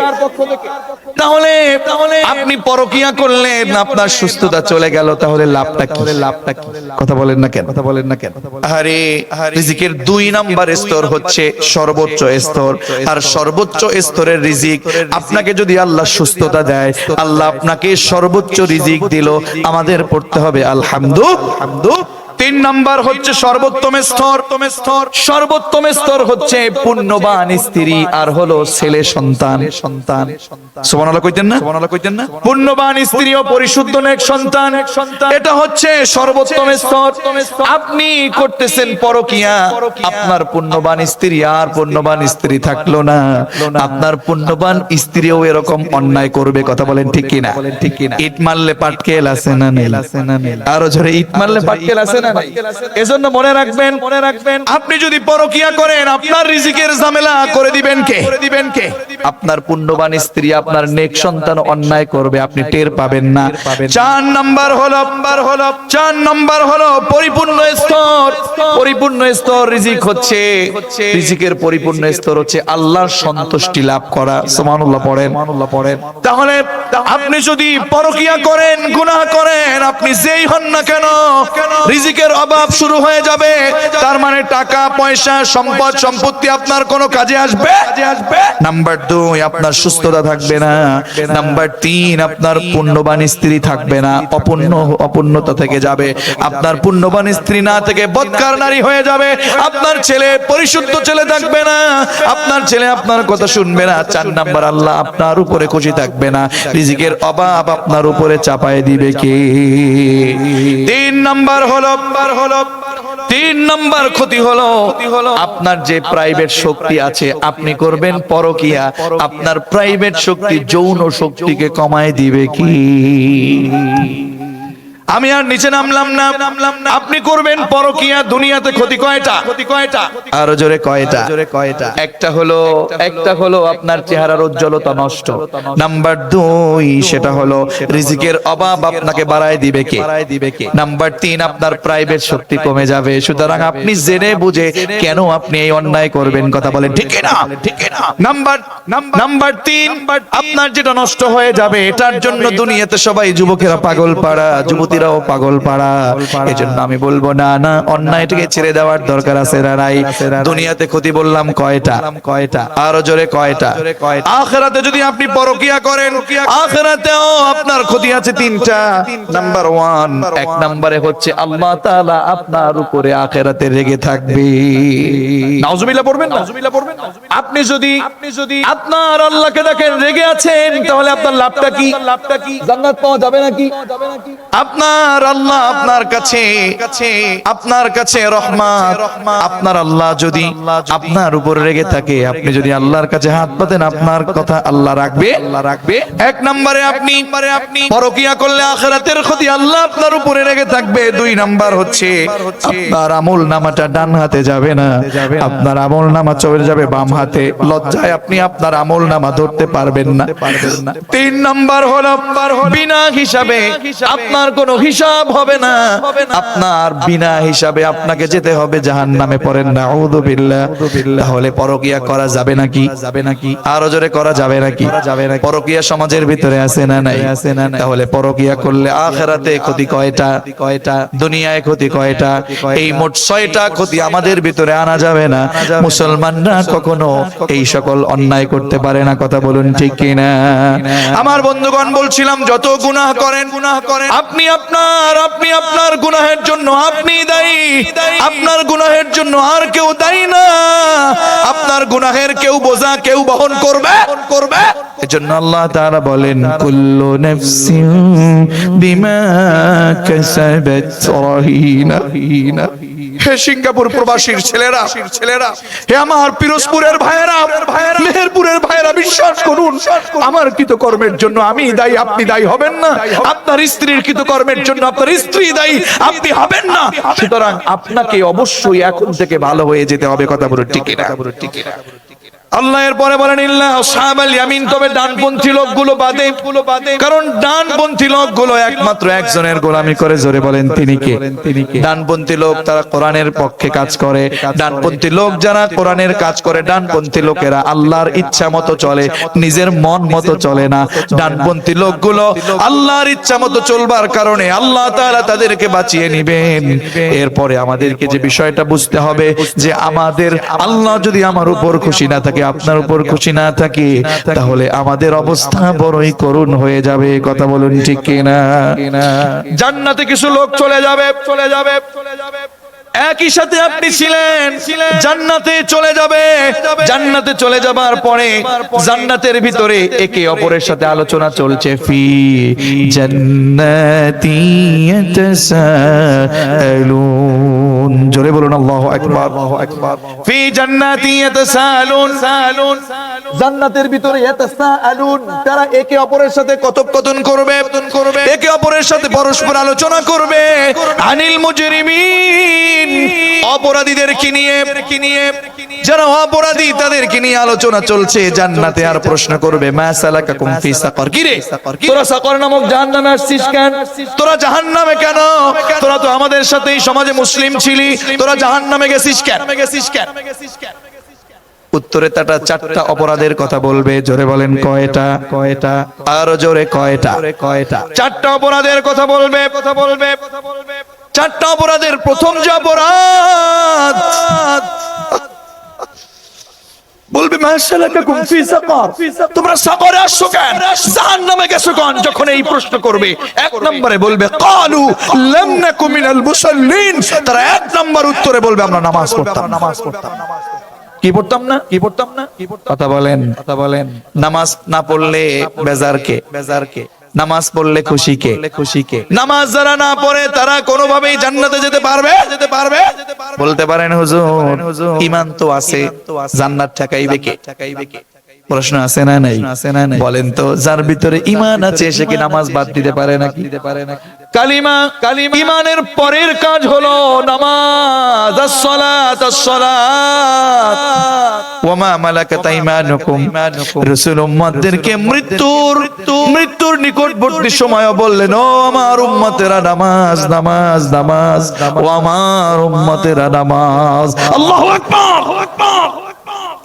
আমার বন্ধুগণ, নামাজ যারা না পড়বি তাদেরকে জাহান্নামে যেতে হবে। কথাকার আর জোরে কথাকার। বলেন তো, আযান যখন দেয় তখন আমরা ঘুমিয়ে থাকি, আবার কেউ খেলাধুলায় মিশে থাকি।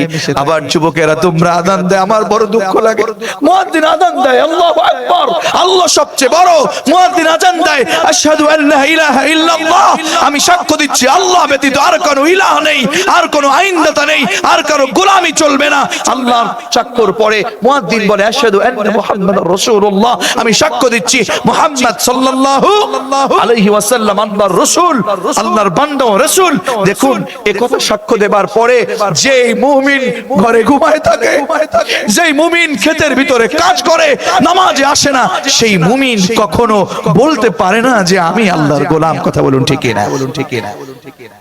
যখন নামাজ পড়বে না তাকে সাকার নামক জাহান্নামে যেতে হবে। বলেন তো, আমি নামাজ পড়ি নাই তাই জাহান্নামে চলে গেছি, সাকারে গেছি, এ কথা কি কোনো কাফের বলবে নাকি? কথা বলেন। কারা বলবে? তার মানে মুসলমান হয়েও নামাজ না পড়লে তারা জাহান্নামে যাবে। ঠিক না? আলোচনা বুঝতেছে? মুসলিম হয়েও তারা জাহান্নামে যাবে। তার এক নাম্বার হলো নামাজ যারা পড়বে না তাদেরকে জাহান্নামে যেতে হবে। কথা বলুন ঠিক কিনা? এখন বলতে পারেন হুজুর আমরা তো নামাজ পড়ি, আমরা কি পড়ি? কথা বলেন না কেন? নামাজ পড়ি না? কারা কারা পড়েন একটু হাত তুলেন তো দেখি। একেবারে হাত তুলেন, হাত উঁচু করে তোলেন, কারা কারা নামাজ পড়েন। আরে ভাই শুক্রবার তো পড়েন, একটু হাত তুলেন না, দেখছেন শুক্রবারের কথা বলার পর একটু হাত জোরে জোরে উঠেন, আবার নামাইলেন কেন? আল্লাহ হাতগুলো কবুল করুন। আমি যদি বলতাম শুক্রবার ছাড়া কারা কারা নামাজ পড়েন, তাহলে বোঝা যেত সবাই না হয় একটু হাত তুলতেন না। জয় দেখলাম শুক্রবারের কথা বলছে, হাত আর উঁচু হয়ে গেছে। তার মানে দুই দল আছে না নাই? আহা, তিন দল। কয় দল? আচ্ছা যাই হোক, আমরা দেখি কয় দল আছে। সামনে আলোচনা আসছে। নামাজ পড়বি, নামাজ পড়ার পরেও এমন 10 শ্রেণীর মানুষ আছে, নামাজ পড়বে ঠিক, কিন্তু তাদের নামাজ আল্লাহর দরবারে কবুল হবে না। কথা বলেন না কেন? নামাজ পড়বে, নামাজ কবুল হবে। কয় শ্রেণীর? 10 কারণে নামাজ কবুল হয় না। কয় কারণে নামাজ কবুল হয় না? ও পিরোজপুরের মুসলমানেরা, শুনবার প্রয়োজন আছে না নাই? আপনি নামাজ পড়বেন, মসজিদের সভাপতি হয়েছেন, হাজী সাহেব হয়েছেন, মুসল্লি হয়েছেন, মসজিদের কমিটি হয়েছেন, আবার মসজিদের সামনের কাতারে যায় নামাজ বিছিয়ে নামাজ আদায় করতেছেন, কিন্তু এমন 10টা কারণ আছে যে কারণগুলো আপনার ভিতরে, আপনি হাজী সাহেব হতে পারেন, মসজিদের সভাপতি হতে পারেন, 10টা অন্যায় থাকার কারণে, 10টা কারণ থাকার কারণে আপনার নামাজ আল্লাহর দরবারে যায় না। কথা বলেন ঠিক কিনা? 10টা কারণ জানবেন নাকি? নাম্বার 1, আমি তাফসীর থেকে নোট করে নিয়ে এসেছি। নাম্বার 1, আপনি নামাজ আদায় করবেন, বিনা কারণে আপনি জামাত ত্যাগ করেছেন, বিনা কারণে জামাতে নামাজ আদায় না করলে তার নামাজ আল্লাহর দরবারে কবুল হয় না। ঠিক না? নামাজ ত্যাগ করে আছে না নাই? জামাতে নামাজ পড়তে ভালো লাগে না, আছে না নাই? শুনুন, জামাতে সালাত আদায় করতে হবে। ওয়ারকাউ মা'আর রাকিঈন, হাফিজু আলাস সালাওয়াত। এমনি আল্লাহ তাআলা বলে নাই। জামাতের অন্যতম প্রথম শিক্ষা হলো, জামাত যখন হয়ে যায় এক কাতারে সারিবদ্ধ হয়ে নামাজ আদায় করতে হবে। জামাতের শিক্ষা এমনি দেয় না। কোরআনের কর্মীরা জামাতের কথা এমনি বলে না। জামাতের গুরুত্ব আছে না নাই? আমার কাছে মনে হচ্ছে গোটা বিশ্বে 57টি মুসলিম কান্ট্রি কম বেশি বাড়ছে। 57টি মুসলিম রাষ্ট্রের সবাই যদি জামাতের গুরুত্ব বুঝতো, ইমামের পিছনে যেমন করে সকলে মিলে এক হয়ে যায়, তেমন করে জামাতের গুরুত্ব বুঝে সকলে যদি এক হয়ে যেত, আমার ফিলিস্তিনের ভাইয়েরা, আমার আফগানিস্তানের মুসলমানেরা, সিরিয়ার মুসলমানেরা কখনো মার খেত না। কথা বলুন ঠিক না? শুধু তাই নয়, আমাদের দেশে জামাতের গুরুত্ব যদি বোঝা যেত, যেমন করে এক ইমামের পিছনে আমরা দাঁড়িয়ে যাই, ঠিক তেমন করে যত মুসল্লি আছে সব মুসল্লি যদি আল্লাহর কোরআন রক্ষা করবার জন্য, আল্লাহর দ্বীন বাস্তবায়নের জন্য, আল্লাহর পৃথিবীতে আল্লাহর আইন বাস্তবায়নের জন্য আমরা যদি এক হয়ে যেতাম, মুনাফিকরা কখনো কোরআনের উপরে 100% জারি করতে পারতো না। মুনাফিকরা কখনো, বিধর্মীরা কখনো কোরআনের উপরে চোখ রাঙাতে পারতো না। কথা বলো ঠিক না? আমাদের বন্ধুগণ, এজন্য জামাতের শিক্ষা আমাদেরকে নিয়ে একসাথে একত্র হয়ে আমাদেরকে জামাতের ভিতরে সালাত আদায় করতে হবে। কথা বলুন ঠিক কিনা? তাহলে জামাতে সালাত আদায় না করলে নামাজ কবুল? বিনা কারণে যারা জামাত ত্যাগ করছে, কয় নাম্বার? অনেকে আমি দেখেছি বলার পরে মোবাইল বের করেছেন, 10 কারণে নামাজ কবুল হয় না, রেকর্ড করবেন বলে। লিখে নিতে পারেন, রেকর্ড করে দেখতে পারেন যে আপনার ভিতরে আছে কিনা। এটা মুখস্থ করতে হয় ভালো হবে। 1 নাম্বার হচ্ছে বিনা কারণে যারা জামাত ত্যাগ করবে তাদের নামাজ কবুল। নাম্বার 2, যারা যাকাত না দিয়ে অর্থ সম্পদ গুলো নিজের করে রাখি, যাকাত ফরজ হয়েছে যাকাত দেয় না, এরকম লোক আমাদের সমাজে আছে না নাই? আরো জোরে আছে না নাই? যাকাত ফরজ, যাকাত ওয়াজিব হয়েছে, যাকাত দেয় না। ও মা, ও বোন, আপনার অনেক অলংকার আছে, আপনি যাকাত দেন না, মনে রাখবেন আপনার অলংকারের যাকাত আপনাকেই দিতে হবে। স্বামী যদি দিয়ে দেয় এটা আপনার জন্য ইহসান। কথা বলেন না কেন? আপনার যাকাত ওয়াজিব ফরজ হয়ে গেছে। আপনার উপরে যেটা ফরজ হয়েছে, আপনার হাজবেন্ড যদি দিয়ে দেয় এটা আপনার পক্ষ থেকে ইহসান। যদি না দিয়ে থাকে আপনাকেই দিতে হবে। ঠিক কি না? যাকাত দিবেন না, আপনি নামাজ পড়লে নামাজ কবুল হবে? 3 নাম্বার, এমন কিছু নেতা আছে এমন কিছু নেতা আছে নেতার কর্মীদের উপরে জুলুম করে নির্যাতন করে, আছে না নেই? যে ইমাম নেতৃত্ব দেয়, যে নেতা নেতৃত্ব দেয়, নেতার কর্মীরা যদি ন্যায় সঙ্গত কারণে তার উপর নারাজ হয়, যদি তার অনেক অনেক রাকাত যদি তাহাজ্জুদ থাকে, সেই তাহাজ্জুদের নামাজ আল্লাহর দরবারে কবুল হবে না। ঠিক কি না? ঠিক কি না? নেতা হইয়া ক্ষমতা পাইয়া জনমের মতো জুলুম করছো, অন্যায় করছো, বিচার করছো, আল্লাহর কসম করে বলছি জুলুম বন্ধ করার আগ পর্যন্ত তোমার এক রাকাত নামাজ আল্লাহ কবুল করবে না। ঠিক কি না? কারণ গেল কয়টা? 4 নাম্বার হলো পলায়নকারী গোলামের নামাজ কবুল হয় না। 5 নাম্বার বলবো নাকি? নিতে পারবেন তো? সমাজের ভিতরে মাদকের ব্যবসা করে, মদ সেবন করে, মদ খায়, গাঁজা খায়, বাবা খায়, ইয়াবা খায়। কথা বলে না কেন? আছে না নাই? এই সকল কাজগুলো যারা করবে, মাদকের ব্যবসা করবে, মাদক সেবন করবে, আল্লাহ তাআলা তাদের নামাজ কবুল করবে। 6 নাম্বার আমার মা বোনদের জন্য, ও মা ও বোন, আপনার স্বামী যদি আপনার উপরে অসন্তুষ্টি থাকে আর সেই অবস্থায় যদি আপনি নামাজ আদায় করেন, আপনার স্বামী আপনার উপরে অসন্তুষ্টি থাকার কারণে আপনার নামাজ আল্লাহর দরবারে যায় না। স্বামী স্ত্রীর উপরে অসন্তুষ্টি আছে না নাই? কথা বলেন না কেন? স্বামীকে সম্মান করে না, স্বামীর সাথে তর্কাতর্কি করে, ঝগড়া করে, স্বামীর আনুগত্য করে না, এমন নারী সমাজে আছে না নাই? আরো জোরে বলেন আছে না নাই? কার কার ঘরে আছে একটু হাত তুলেন তো দেখি। আল্লাহর ওলি একজন পাওয়া গেছে, আপনার স্ত্রী কথা শোনে না? হুজুর বলতেছে সবাই বলছে আছে, কিন্তু হাত একজনও তোলে না। দেখছেন হাত তুলে আবার নামায় দেয়, ক্যামেরাটা ধরে মারে একটু দেখুক, আজকে ঘরে ভাত বন্ধ হয়ে যাবে। কথা বলেন না কেন? আজকে ঘরে যদি জিজ্ঞেস করে যায় তুমি কি আসের ভিতর আসিলা কিনা, তাহলে ঘরে কিন্তু আর থাকার সুযোগ। এরকম লোক আছে না নাই? ও মা ও বোন, আমি হাসির খোরাক দেইনি, ছোট্ট একখানা হাদিস থেকে শোনাচ্ছি। আল্লাহর রাসূল মেরাজে গিয়েছেন। কষ্ট হচ্ছে নাকি আপনাদের?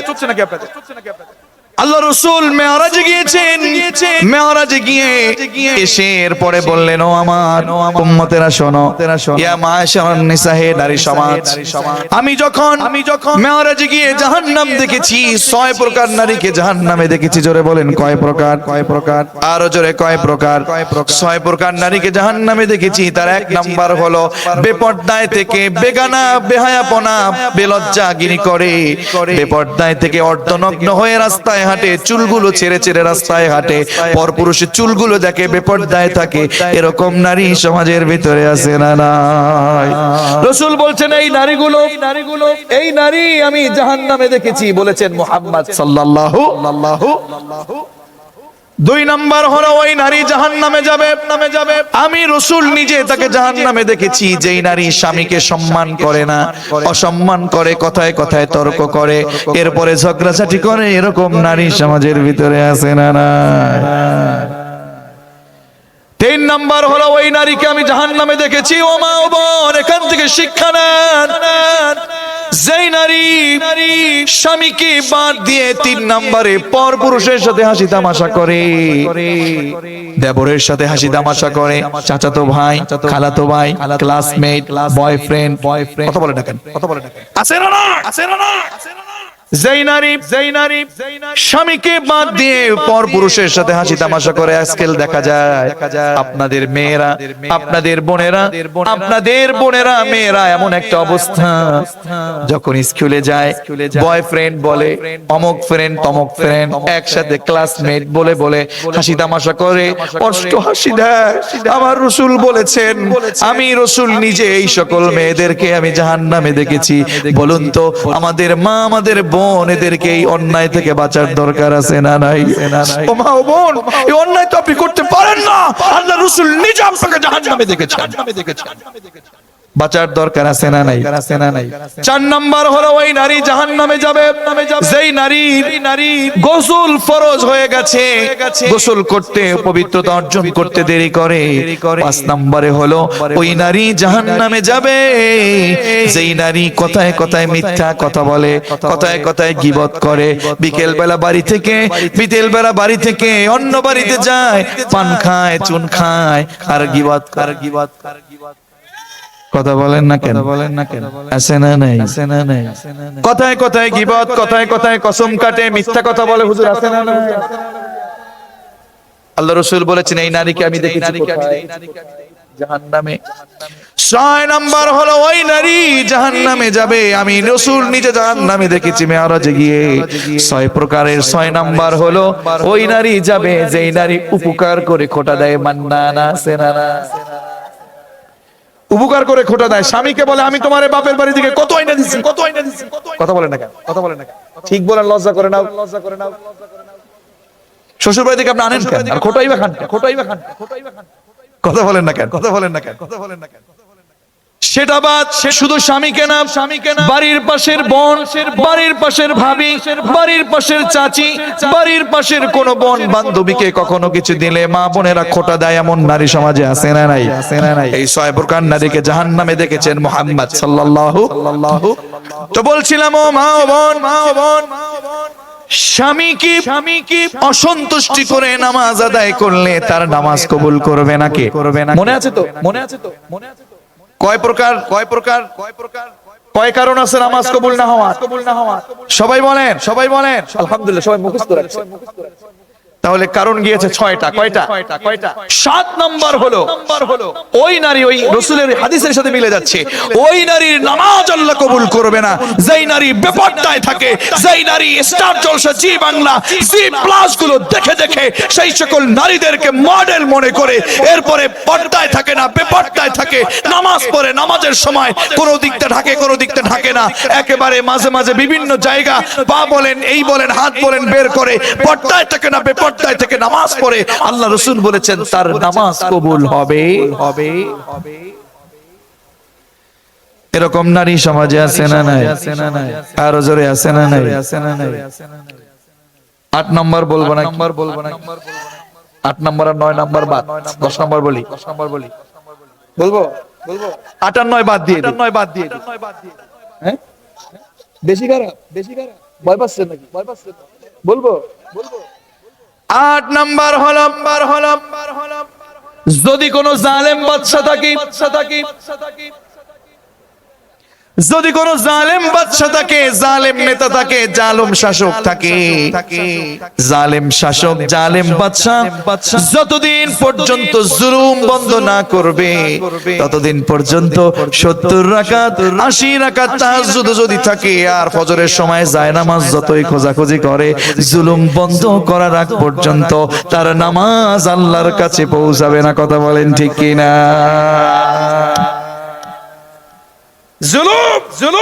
জুলুম নির্যাতন করে কোরআনের কর্মীদের উপরে 144 জারি করে, মাহফিলের উপরে 144 জারি করে, কোরআনের পাখীদেরকে যাবজ্জীবন দিয়ে শেষ করতে পায় তারা করে, কোরআনের কর্মীদের উপরে জুলুম, জরিমানা, জেল, হামলা মামলা দিয়ে ফাঁসির কাস্টে ঝুলিয়ে শেষ করে দেয়। আল্লাহর কসম করে বলছি, জুলুম বন্ধ না করলে জুলুম যারা করেছে তাদের নামাজ কবুল হবে না। কথা বলুন ঠিক। আমার বন্ধুগণ 9 নাম্বার, এটা আপনাকে নিতে একটু কষ্ট হতে পারে, এরপরেও আমি একটু বলছি। 9 নাম্বার, আপনার মসজিদের সভাপতি আছে না নাই? কথা বলেন না কেন? মাদ্রাসার সভাপতি আছে না নাই?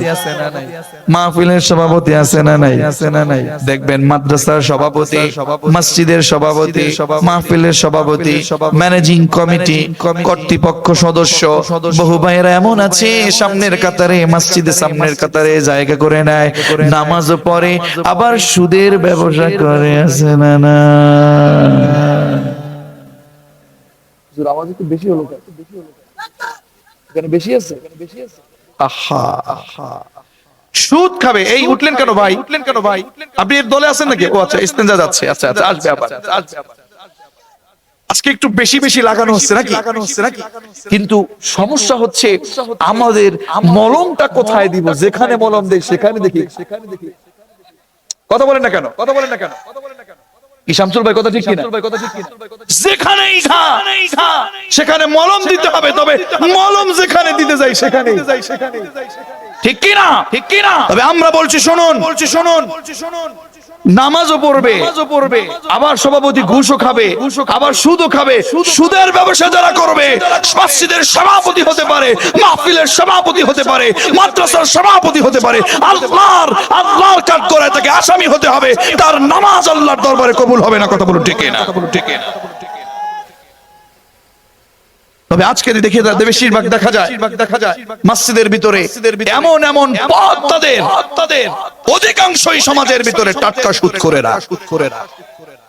মনে রাখবেন, যত বড় হাজী হয়েছেন, আমি হাজীদের উপর শ্রদ্ধা বোধ করি, কিন্তু সুদখোর হাজীদের বলছি তোমার হজ আল্লাহর দরবারে কবুল হবে না।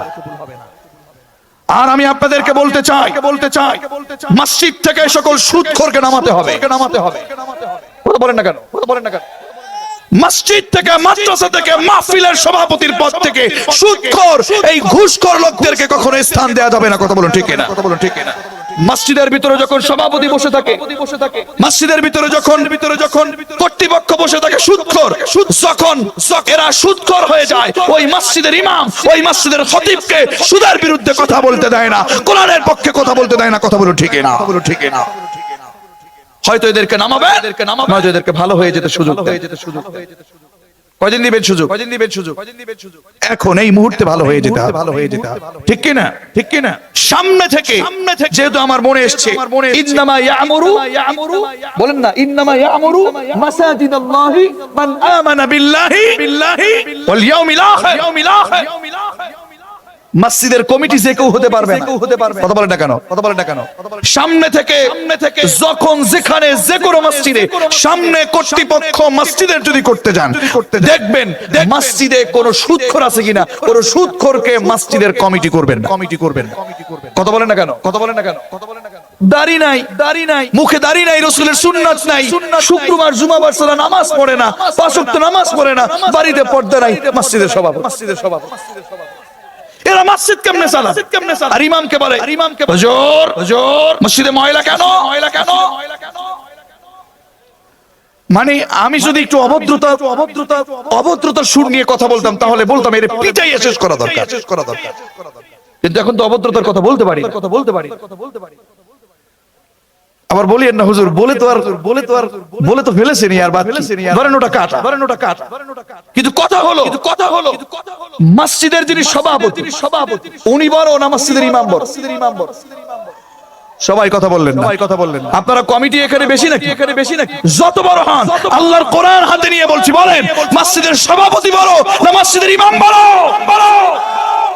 তুমি যদি সভাপতি হও, তুমি ইমামের খাদেম হবা, তুমি ইমামের জুতা তো আগায় দিবা, তুমি সভাপতিত্ব করবা না। মসজিদের ইমাম সাহেবের জুতা আগায় দাও, খেদমত করো, তুমি নিজে মসজিদের খাদেম হয়ে যাও, দেখবা আল্লাহ তোমার জন্য জান্নাতে বাড়ি রেডি করে রাখবে। ইমাম সাহেব ময়লা কেন? তুমি চোখে দেখো না? কথা বলেন না কেন? রাগ করলেন নাকি? না। আবার বলিয়েন না হুজুর আপনি এত রাগ কেন এদের উপরে? না, আরে ভাই, আমার ছোট্ট জীবন থেকে আমি ইমামতি করি। আমার ইমামতির বয়স প্রায় 20 বছর। ছোটবেলা থেকে আমি ইমামতি করি। মসজিদে তো আজকাল বড় বড় ডক্টরেট আর পায় না জায়গা, ওই মনে করেন বেতনও দেয় না। আগে তো বেতন ছিল 200 টাকা, 500 টাকা। হুজুর কথা বলেন না, 500 টাকা, 300 টাকা। আরে আজকে আমি বলেছি, আপনি শুধু আমার সাথে ওয়াল দেন। হুজুর কথা বলেন না কেন? ঠিক কি না? 200 টাকা 300 টাকা বেতন দেয়। মনে রাখবেন, আপনি কুরবানি দিতে পারেন, আপনার ইমাম সাহেব কুরবানি দিতে পারে না। আপনি ঘরের ভিতরে খাবার খান বড় বড়, আপনার ইমাম খেতে পারে না। ওই নামাজ পড়ে আপনি জান্নাত রাখতে হবে। মসজিদ খেয়াল রাখবেন না, মসজিদ কি আমার ইমাম সাহেবের বাড়ি নাকি? কি ভাই, মসজিদ ইমাম সাহেবের বাড়ি? আপনার বাড়ি যেমন আপনার, ওই মসজিদের বাড়ি ওটা আল্লাহর। এই আল্লাহর ঘর, এটা আমাদের সকল মুসল্লিকে সুন্দরভাবে মেরামত করতে, হক আদায় করতে। যা হোক সালাত আদায় যদি আপনি করেন রাগ করছেন নাকি রাগ করলেন নাকি আমি আপনাদের সমাধানের জন্য বলছি। বলতে পারেন আব্দুল্লাহ মামুন ভাই আপনি এইভাবে করে একটু ব্যথা দিলেন। ইসলাম তো ব্যথা দেয় না। আমি বলবো ভাই আমি ব্যথা দেই নাই, আমি জাস্ট একটু ধাক্কা দিয়েছি। কথা বলেন না কেন? আচ্ছা বলেন আমার এই ভাই যদি ঘুমায় থাকে, তাকে ডাক দিলে কি সজাগ করা যায় না? কথা বলেন না কেন? আমি যদি বলি ভাই আব্দুল্লাহ ভাই ওঠেন না, জি ভাই বলেন মানে সে ঘুমিয়েছিল, সে যদি ঘুমিয়ে না থেকে আব্দুর রহমান নামক কোন ব্যক্তি যদি ঘুমিয়ে না থেকে ঘুমের ভান ধরে, বলেন তো ঘুমের ভান ধরা লোককে ডেকে সজাগ করা যায়? কথা বলেন সজাগ করা যায়? তাকে যদি উঠানো লাগে বেয়াদবি নেবেন না, তাকে উঠানো লাগলে আব্দুল্লাহ ভাই ওঠেন, তখন একটু ধাক্কা দিয়ে উঠান লাগে। কথা বলে ঠিক কিনা? তার মানে আমি বলবো শুনুন, আপনি জানেন নামাজ না পড়লে গুনাহ হয়, আপনি জানেন মাহফিলের বিরোধিতা করলে গুনাহ হয়, আপনি জানেন আল্লাহর জমিনে কোরআনের আইন বাস্তবায়ন না করতে দিলে গুনাহ হয়, আপনি জানেন যে বেপরদায় থাকলে গুনাহ হয়, আপনি জানেন ঘুষ খেলে গুনাহ হয়, আপনি জানেন মিথ্যা কথা বললে গুনাহ হয়, জুয়া খেললে গুনাহ হয়, হারাম কাজ করলে গুনাহ হয়, এরপরেও আপনি করছেন। তার মানে হলো আপনি না ঘুমিয়ে ঘুমের ভান ধরছেন। জাহান্নামের আগুন থেকে বাঁচাতে চাইলে আমি আপনাকে একটু ধাক্কা না দিলে আপনি সজাগ হবেন না। কথা বলুন ঠিক কিনা? রাগ নেবেন না। দেখুন আমরা আপনাদেরকে ব্যথা দেবার জন্য আসি নাই, শুধু আল্লাহর এই কোরআনের পথে ডাকতে এসেছি। আমি রাজনীতি করতে আসি নাই। একদিনের রাজনীতি আমি এখানে কেন করব? আমার রাজনীতি করা লাগলে আমার জায়গায় আমি করব। আচ্ছা বলেন তো কয়জন বাংলাদেশের মানুষ কোন ইমামকে, আচ্ছা আমাদের শামসুল ভাই তো সাবেক কোন ইমাম কি বলছে আপনার চেয়ারম্যান আমারে দেন? বলছে আজ পর্যন্ত? কথা বলেন না কেন? আমরা কি তাদের চেয়ারম্যান নিয়ে টানাটানি করছি? বন্ধুগণ যার যার কাজ শেষে করেন, তবে আল্লাহর কোরআন দিয়া করেন। কথা বলেন না কেন? যাই হোক আমার বন্ধুগণ, আমি বলছিলাম কয় কারণে নামাজ কবুল হয় না। আরো জোরে কয় কারণে? 9 নাম্বার কারণ হলো সুদও খাবে, নামাজও পড়বে, তার নামাজ আল্লাহ কবুল করবে। এজন্য তাহলে আগামী কালকে থেকে নামাজ বাদ দিবেন। কি বাদ দিবেন? সুদ বাদ দিবেন। কারা একটু হাত তুলেন।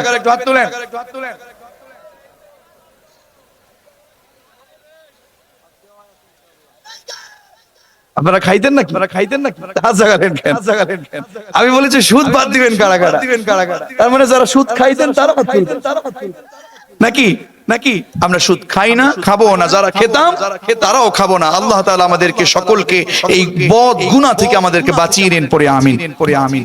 10 নাম্বার হলো যেই সন্তান পিতামাতার কথা শোনে না, পিতামাতার অবাধ্য, তার নামাজ আল্লাহর দরবারে কবুল হবে। এজন্য আমি একটু বিশেষ করে প্রবাসী ভাইদেরকে বলবো, আমাদের আজকের এই তাফসীর মাহফিল নাকি প্রবাসী ভাইরাও শুনছেন। প্রবাসী ভাইদেরকে বলবো স্ত্রীর কথা শুনে, শাশুড়ির কথা শুনে দূর থেকে কোনো দোষ ত্রুটি নিয়ে আলোচনা করে পিতামাতার অবাধ্য হবেন না। কথা বলেন না কেন? প্রবাসী ভাইয়েরা আপনি দূরে থাকেন, স্ত্রীও আপনার, বাবাও আপনার, মাও আপনার। কথা বলেন না কেন? রাগ করিয়েন না। স্ত্রী চলে গেলে স্ত্রী পাওয়া যায়। কথা বলেন না কেন? রাগ করলেন আবার বলেন না হুজুর স্ত্রী ছাড়তে বললেন। স্ত্রী চলে গেলে স্ত্রী পাওয়া যায়। আল্লাহর কসম করে বলছি, আমার মা পৃথিবীতে চলে গেছে, আর জীবনে কোনোদিন আমার মা পাবো না আমি। বাবা চলে গেলে, মা চলে গেলে পাওয়া যাবে না।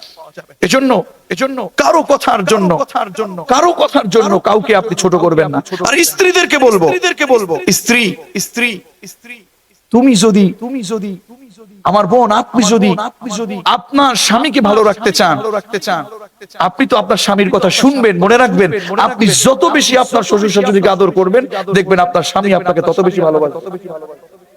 কথা বলছেন না কেন? আর আমরা শাশুড়িদেরকে বলছি, শাশুড়ি মা, আমার মা, আমার বোন, আপনাদেরকে বলছি, আপনি শাশুড়ি হয়েছেন, আপনার কাছে কি আপনার ছেলেকে ভালো রাখার চিন্তা থাকে না? আপনি যদি আপনার ছেলের বউকে বেশি আদর করেন, আপনার ছেলে আপনার উপরে যতটুকু দায়িত্ব তার চেয়েও বেশি দায়িত্ব পালন করবে। এজন্য সবাইকে সাথ দিতে হবে। মেয়েকে জনমের মতো আদর করে, মেয়েকে পছন্দ করে, ছেলের বউকে পছন্দ করে, আছে না নাই? আপনি একেবারে জনমের মতো কর্তা হয়ে যান তখন, শ্বশুর হয়েছেন, শাশুড়ি হয়েছেন, ছেলের হয়েছে সেই দূরে। আপনার এই ছেলের বউ, আপনার বউমা এই বাড়িতে থাকে শুধুমাত্র একটা কবুল বলেছেন, কিছু টাকা দিয়েছেন, ওই টাকা তো তারও আছে। কথা বলেন না কেন? দুই এক বাক্যের কবুল এই শব্দটা বলার কারণে, আলহামদুলিল্লাহ বলার কারণে, একটা কবুল বলার কারণে আপনি যাকে জন্ম দেন নাই সেই মেয়েটা পর্যন্ত আপনাকে মা বলে। কথা বলছেন না কেন আপনারা? আপনি যাকে জন্ম দিলেন না, আপনার সেই ছেলের বউ আপনাকে বাবা বলে, তাকে 1 টাকাও খরচ করলেন। আল্লামা সাঈদী রাহিমাহুল্লাহ তার ওয়াজ শুনছিলাম, তাফসীর শুনছিলাম ছোটবেলাতে, আমার মনে পড়ে গেল, বলতেছে যে আমার ছেলের আমি এতদিন পর্যন্ত মানুষ করছি, আমাকে বিশাল একটা টেলিভিশন দেয়া লাগবে, খাট দেয়া লাগবে, সুকেস দেয়া লাগবে, এরকম বেশ কিছু আলোচনা উনি করছিলেন। ছেলে আপনি মানুষ করেছেন, তাই বলে আপনার ছেলের বউকে যে আপনি অন্য বাড়ি থেকে আনবেন, তারে কি তারা মানুষ করে না? কথা বলেন না কেন? আপনার ছেলেকে তো আপনার বাড়িতেই রাখছেন, আপনার ছেলের কামাই যদি খান আপনিই খান। কথা বলেন না কেন? কিন্তু অন্য বাড়ি থেকে একটা মেয়ে এনেছেন একেবারে একা, এই মেয়েটাকে আপনার মেয়ের চেয়েও বেশি ভালোবাসা দরকার। যাই হোক, আর তা হোক, আবার বলিয়েন না হুজুর, আমি কিন্তু সব দলেই বললাম, তো আমাদের সকলের ভিতরে শান্তি আনতে উভয়ের ভিতরে ভালোবাসা, শ্রদ্ধাবোধ থাকার দরকার আছে না নাই? আমার যুবক ভাইয়েরা, পিতা মাতার অবাধ্য হওয়া যাবে? তাহলে কয় কারণে নামাজ কবুল হয় না? আর জোরে কয় কারণ? নাম্বার 1, বিনা কারণে জামাত ত্যাগ করলে। নাম্বার 2, যাকাত না দিলে নামাজ কবুল হয়। নাম্বার 3, ইমামের প্রতি মুসল্লি, নেতার উপরে কর্মী যদি কোনোভাবেই নাখোশ থাকে তার নামাজ কবুল হবে। 4 নাম্বার, পলায়নকারী গোলামের নামাজ কবুল হবে না। 5 নম্বরে, মাদক সেবনকারী, মাদকের ব্যবসা যারা করে তাদের নামাজ কবুল হবে। 6 নম্বরে, ওই নারীর নামাজ কবুল হবে না যেই নারীর উপরে তার স্বামী অসন্তুষ্টি আছে। 7 নম্বরে, ওই নারীর নামাজ কবুল হবে না যেই নারী বেপর্দায় থাকে, অর্ধনগ্ন থাকে। যেই নারী পর্দা ছাড়া নামাজ পড়ে, ওড়না ছাড়া নামাজ পড়ে, তার নামাজ কবুল হবে। 8 নম্বরে, ওই বাদশা জুলুম বন্ধ করার আগ পর্যন্ত তার নামাজ কবুল হবে। 9 নাম্বার, নামাজও পড়বেন আবার সুদের ব্যবসা করবেন, সুদ খাবেন, নামাজ কবুল হবে। 10 নাম্বার কি? অবাধ্য সন্তান। 10 নাম্বার কি? এই 10টা কারণে আপনি নামাজ পড়বেন ঠিক, কিন্তু আপনার নামাজ কবুল হবে। বলছিলাম সাকর নামক জাহান্নামে মুসলমান হয়েও কয়টা অপরাধ করলে জাহান্নামে যাবে? আর জোরে কয়টা? সময় তো অনেক হয়ে গেছে, আর 10টা মিনিট সময় দেন, আমি শেষ করে দোয়ার দিকে যাচ্ছি। 4টা অপরাধ, জোরে বলেন কয়টা? 4টা অপরাধের 1 নাম্বার হলো, তারা বলবে ক্বালু লাম নাকু মিনাল মুসাল্লিন, আমরা নামাজ পড়ি নাই তাই আজকে সাকর নামক জাহান্নামে, কিংবা নামাজ পড়েছি ঠিক, এই 10টা ভুল করেছি বলে আমাদের নামাজ আল্লাহর আরশে যায় নাই। ঠিক কি না? 2 নাম্বার অপরাধ হলো ওয়ালাম নাকু তুইমুল মিসকিন, মুসলমান হয়েও মানুষকে খাদ্য দানে উৎসাহ করি নাই, মানুষকে খাওয়াইতো নাই, বরং জনগণের সম্পদ আরো জোর করে দখল করেছে। এরকম লোক সমাজের ভিতরে আছে না নাই? ভাই আছে, ভাই বোনের সম্পদ দেয় না, আত্মীয়দের সম্পর্ক রক্ষা করে না, নেতা হয়েছে জনগণের সম্পদ দখল করে। নেতা হয়েছে, দেখবেন আজকের নেতা পেটের ভিতরে ভাত, মাংস, গোশত, তারপরে মাছ, এগুলো পেটের ভিতরে পাওয়া যায় না। আজকের নেতাদের পেটের ভিতরে দেখবেন সালিশ করতে গেলে টাকা পাওয়া যায়, নেতাদের পেটের ভিতরে দেখবেন ইট, রড, বালু, সিমেন্ট পাওয়া যায়। ঠিক না? জনগণের সম্পদ নষ্ট করবেন না, বরং জনগণকে খাওয়াবেন, মেহমানদারি করবেন, জনগণের খাদ্যদানে উৎসাহ করবেন, জনগণের হক নষ্ট করবেন না। যদি করেন তাহলে জান্নাতে নাকি সাকর নামক জাহান্নামে। 3 নাম্বার হলো ওয়া কুন্না নাখুদু মাআল খায়িদিন, মুমিন। কোরআনের কর্মী আছে না নাই? আরো জোরে বলেন আছে না নাই? কোরআনের পক্ষে যারা কাজ করবে, সত্যের পক্ষে যারা কাজ করবে, কোরআনের পক্ষে যারা কাজ করবে, তাদের বিপক্ষে দেখবেন কিছু লোক আছে সমালোচনা করে, কিছু নেতা আছে কর্মীদেরকে নিয়ে চায়ের স্টলে বসে জনমের মতো তাদের বিরুদ্ধে সমালোচনা করে। আবার তাদের সাথে থেকে থেকে কিছু চাখর, কিছু লাল নোট নীল নোট খোর, 5 বছরের আমানত নষ্ট করে একটা নোট পেয়ে, এরকম কিছু কর্মী আছে দেখবেন বলেন নেতা ঠিকই কইছেন।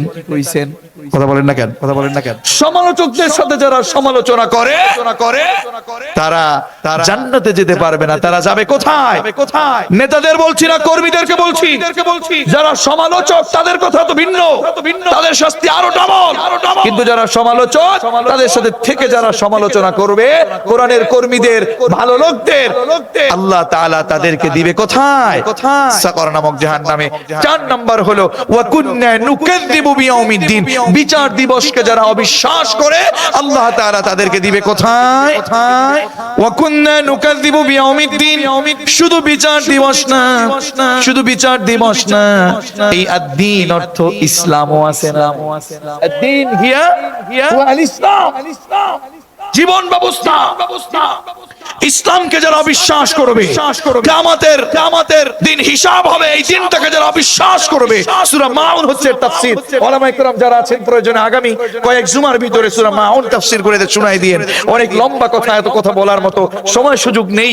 তবে কিয়ামত দিবসকে যারা অবিশ্বাস করবে, ইয়াতিমকে যারা ঠকাবে, জনগণের সম্পদ যারা নষ্ট করবে, যারা নামাজ নিয়ে উদাসীনতা করবে, যারা ছোট্ট জিনিস দিতে মানুষকে, প্রতিবেশীকে কৃপণতা করবে, তারা মুখে যতই বলুক তারা বিচার দিবসকে অবিশ্বাস করে, তারা বিচার দিবসকে বিশ্বাস করে।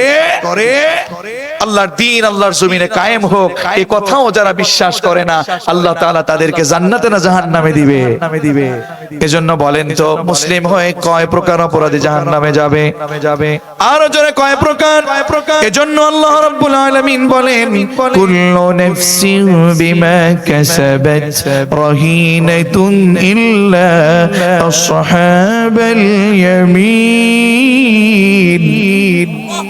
প্রত্যেক ব্যক্তি তার নিজ কৃতকর্মের জন্য নিজেই দায়ী। সুতরাং আমাদের সকলকে আল্লাহর পথে, কোরআনের পথে থেকে কাজ করার দরকার আছে না নাই?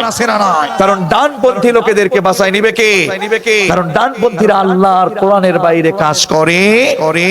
জান্নাতের ভিতরে থেকে একে অপরের সাথে আলোচনা করবে অপরাধীদেরকে নিয়ে। কিরে তোরা আশা করে কেন? 4টার কথা বলবে। এক, নামাজ যারা পড়ে নাই, নামাজ পড়ার সাথে সাথে যারা 10টা অন্যায় করেছে তাদের নামাজ কবুল না হওয়ার কারণে সা করে। নাম্বার 2, জনগণকে খাদ্য দেয় নাই, বরং জনগণের সম্পদ নষ্ট করেছে, আত্মসাৎ করেছে। নাম্বার 3, সমালোচকদের সাথে যারা সমালোচনা করে, গীবত করে, দেখবেন গীবত সমালোচনা করে, আছে না নাই? যারা সমালোচনা করে, গীবত করে, তাদের সাথে থেকে সুন্দর করে কান দিয়ে যারা শোনে, সেই সমালোচকদের সাথে মাল খায়দিন যারা, তাদেরকে জাহান্নাম দিবে কি? আর 3 নম্বরে চলে গেল। 4 নাম্বার হলো বিচার দিবসকে অবিশ্বাস যারা করে, আল্লাহর জমিনে আল্লাহর দ্বীন বিজয়ের চিন্তা যারা করে না, দ্বীন ইসলামকে অবিশ্বাস যারা করে, তাদেরকে জাহান্নাম দিবে কে? এই 4টা অপরাধ আমাদের সারার দরকার আছে না নাই? সুতরাং আজকের এই মেহেরপুরের মুসলিমদেরকে বলছি, মা বোনদেরকে বলছি, আমাদের পিরোজপুরের মুসলমানদেরকে বলছি, যত ধরনের চিন্তা চেতনা যাই থাকুক না কেন, সবগুলো বাদ দিয়ে আল্লাহর কোরআনের আইন বাস্তবায়নের লক্ষ্যে, আল্লাহর কোরআন অনুযায়ী আমল করবার জন্য মা বোন ভাই সবাই মিলে আজকের এই মেহেরপুর থেকে, পিরোজপুর থেকে, আজকের দিন এখন থেকে ইচ্ছা শক্তি বৃদ্ধি করে কাজ করার ইচ্ছা প্রয়াস চালিয়ে দিয়ে এই মুহূর্ত থেকে কাজ করতে হবে। জীবনে যতদিন বাঁচবো কোরআনের পক্ষে থাকবো, জীবনে যতদিন বাঁচবো সত্যের পক্ষে কাজ করব, জীবনে যতদিন বেঁচে থাকবো আবু বকর, ওমর, আলী, ওসমানের উত্তরসূরি হয়ে কাজ করব। কারা কারা রাজি আছি তো হাত তুলে আল্লাহকে দেখায় দেই।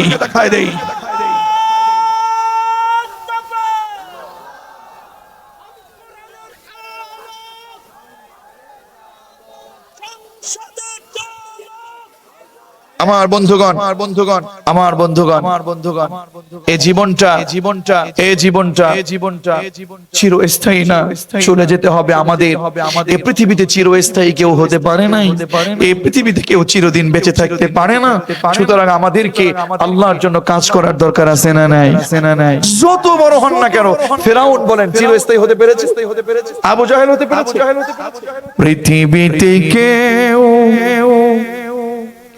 পৃথিবীতে কেউ স্থায়ী হয় না, হোক না সে ফেরাউন কিংবা নমরুদ। কেউ ভাবে চিরকাল রয় না, কেউ ভাবে চিরকাল রয় না। পৃথিবীতে কেউ স্থায়ী হয় না, ঠিক না? এজন্য আসুন, স্থায়ী যেহেতু পৃথিবীতে থাকতে পারবো না, সিঙ্গাপুর প্রবাসীদের উদ্যোগে যে মাহফিল হলো, এই মাহফিল থেকে যে শিক্ষা আমাদের নেওয়া উচিত, সর্বপ্রথম যেন আল্লাহ তাআলা আমাকে আমল করার তৌফিক এনায়েত করেন, পড়েন আমিন। এরপরেও আমরা সকলেই অন্যায়গুলো ছেড়ে দিয়ে আসুন আমরা কোরআনের পথে আমল শুরু করে দেই, আসুন সত্যের পথে আমল শুরু করে দেই। আল্লাহ তাআলা আমাদের সকলকে কবুল ও মঞ্জুর করুন, আমিন। ওয়া আখিরু দাওয়ানা আলহামদুলিল্লাহি রাব্বিল আলামিন।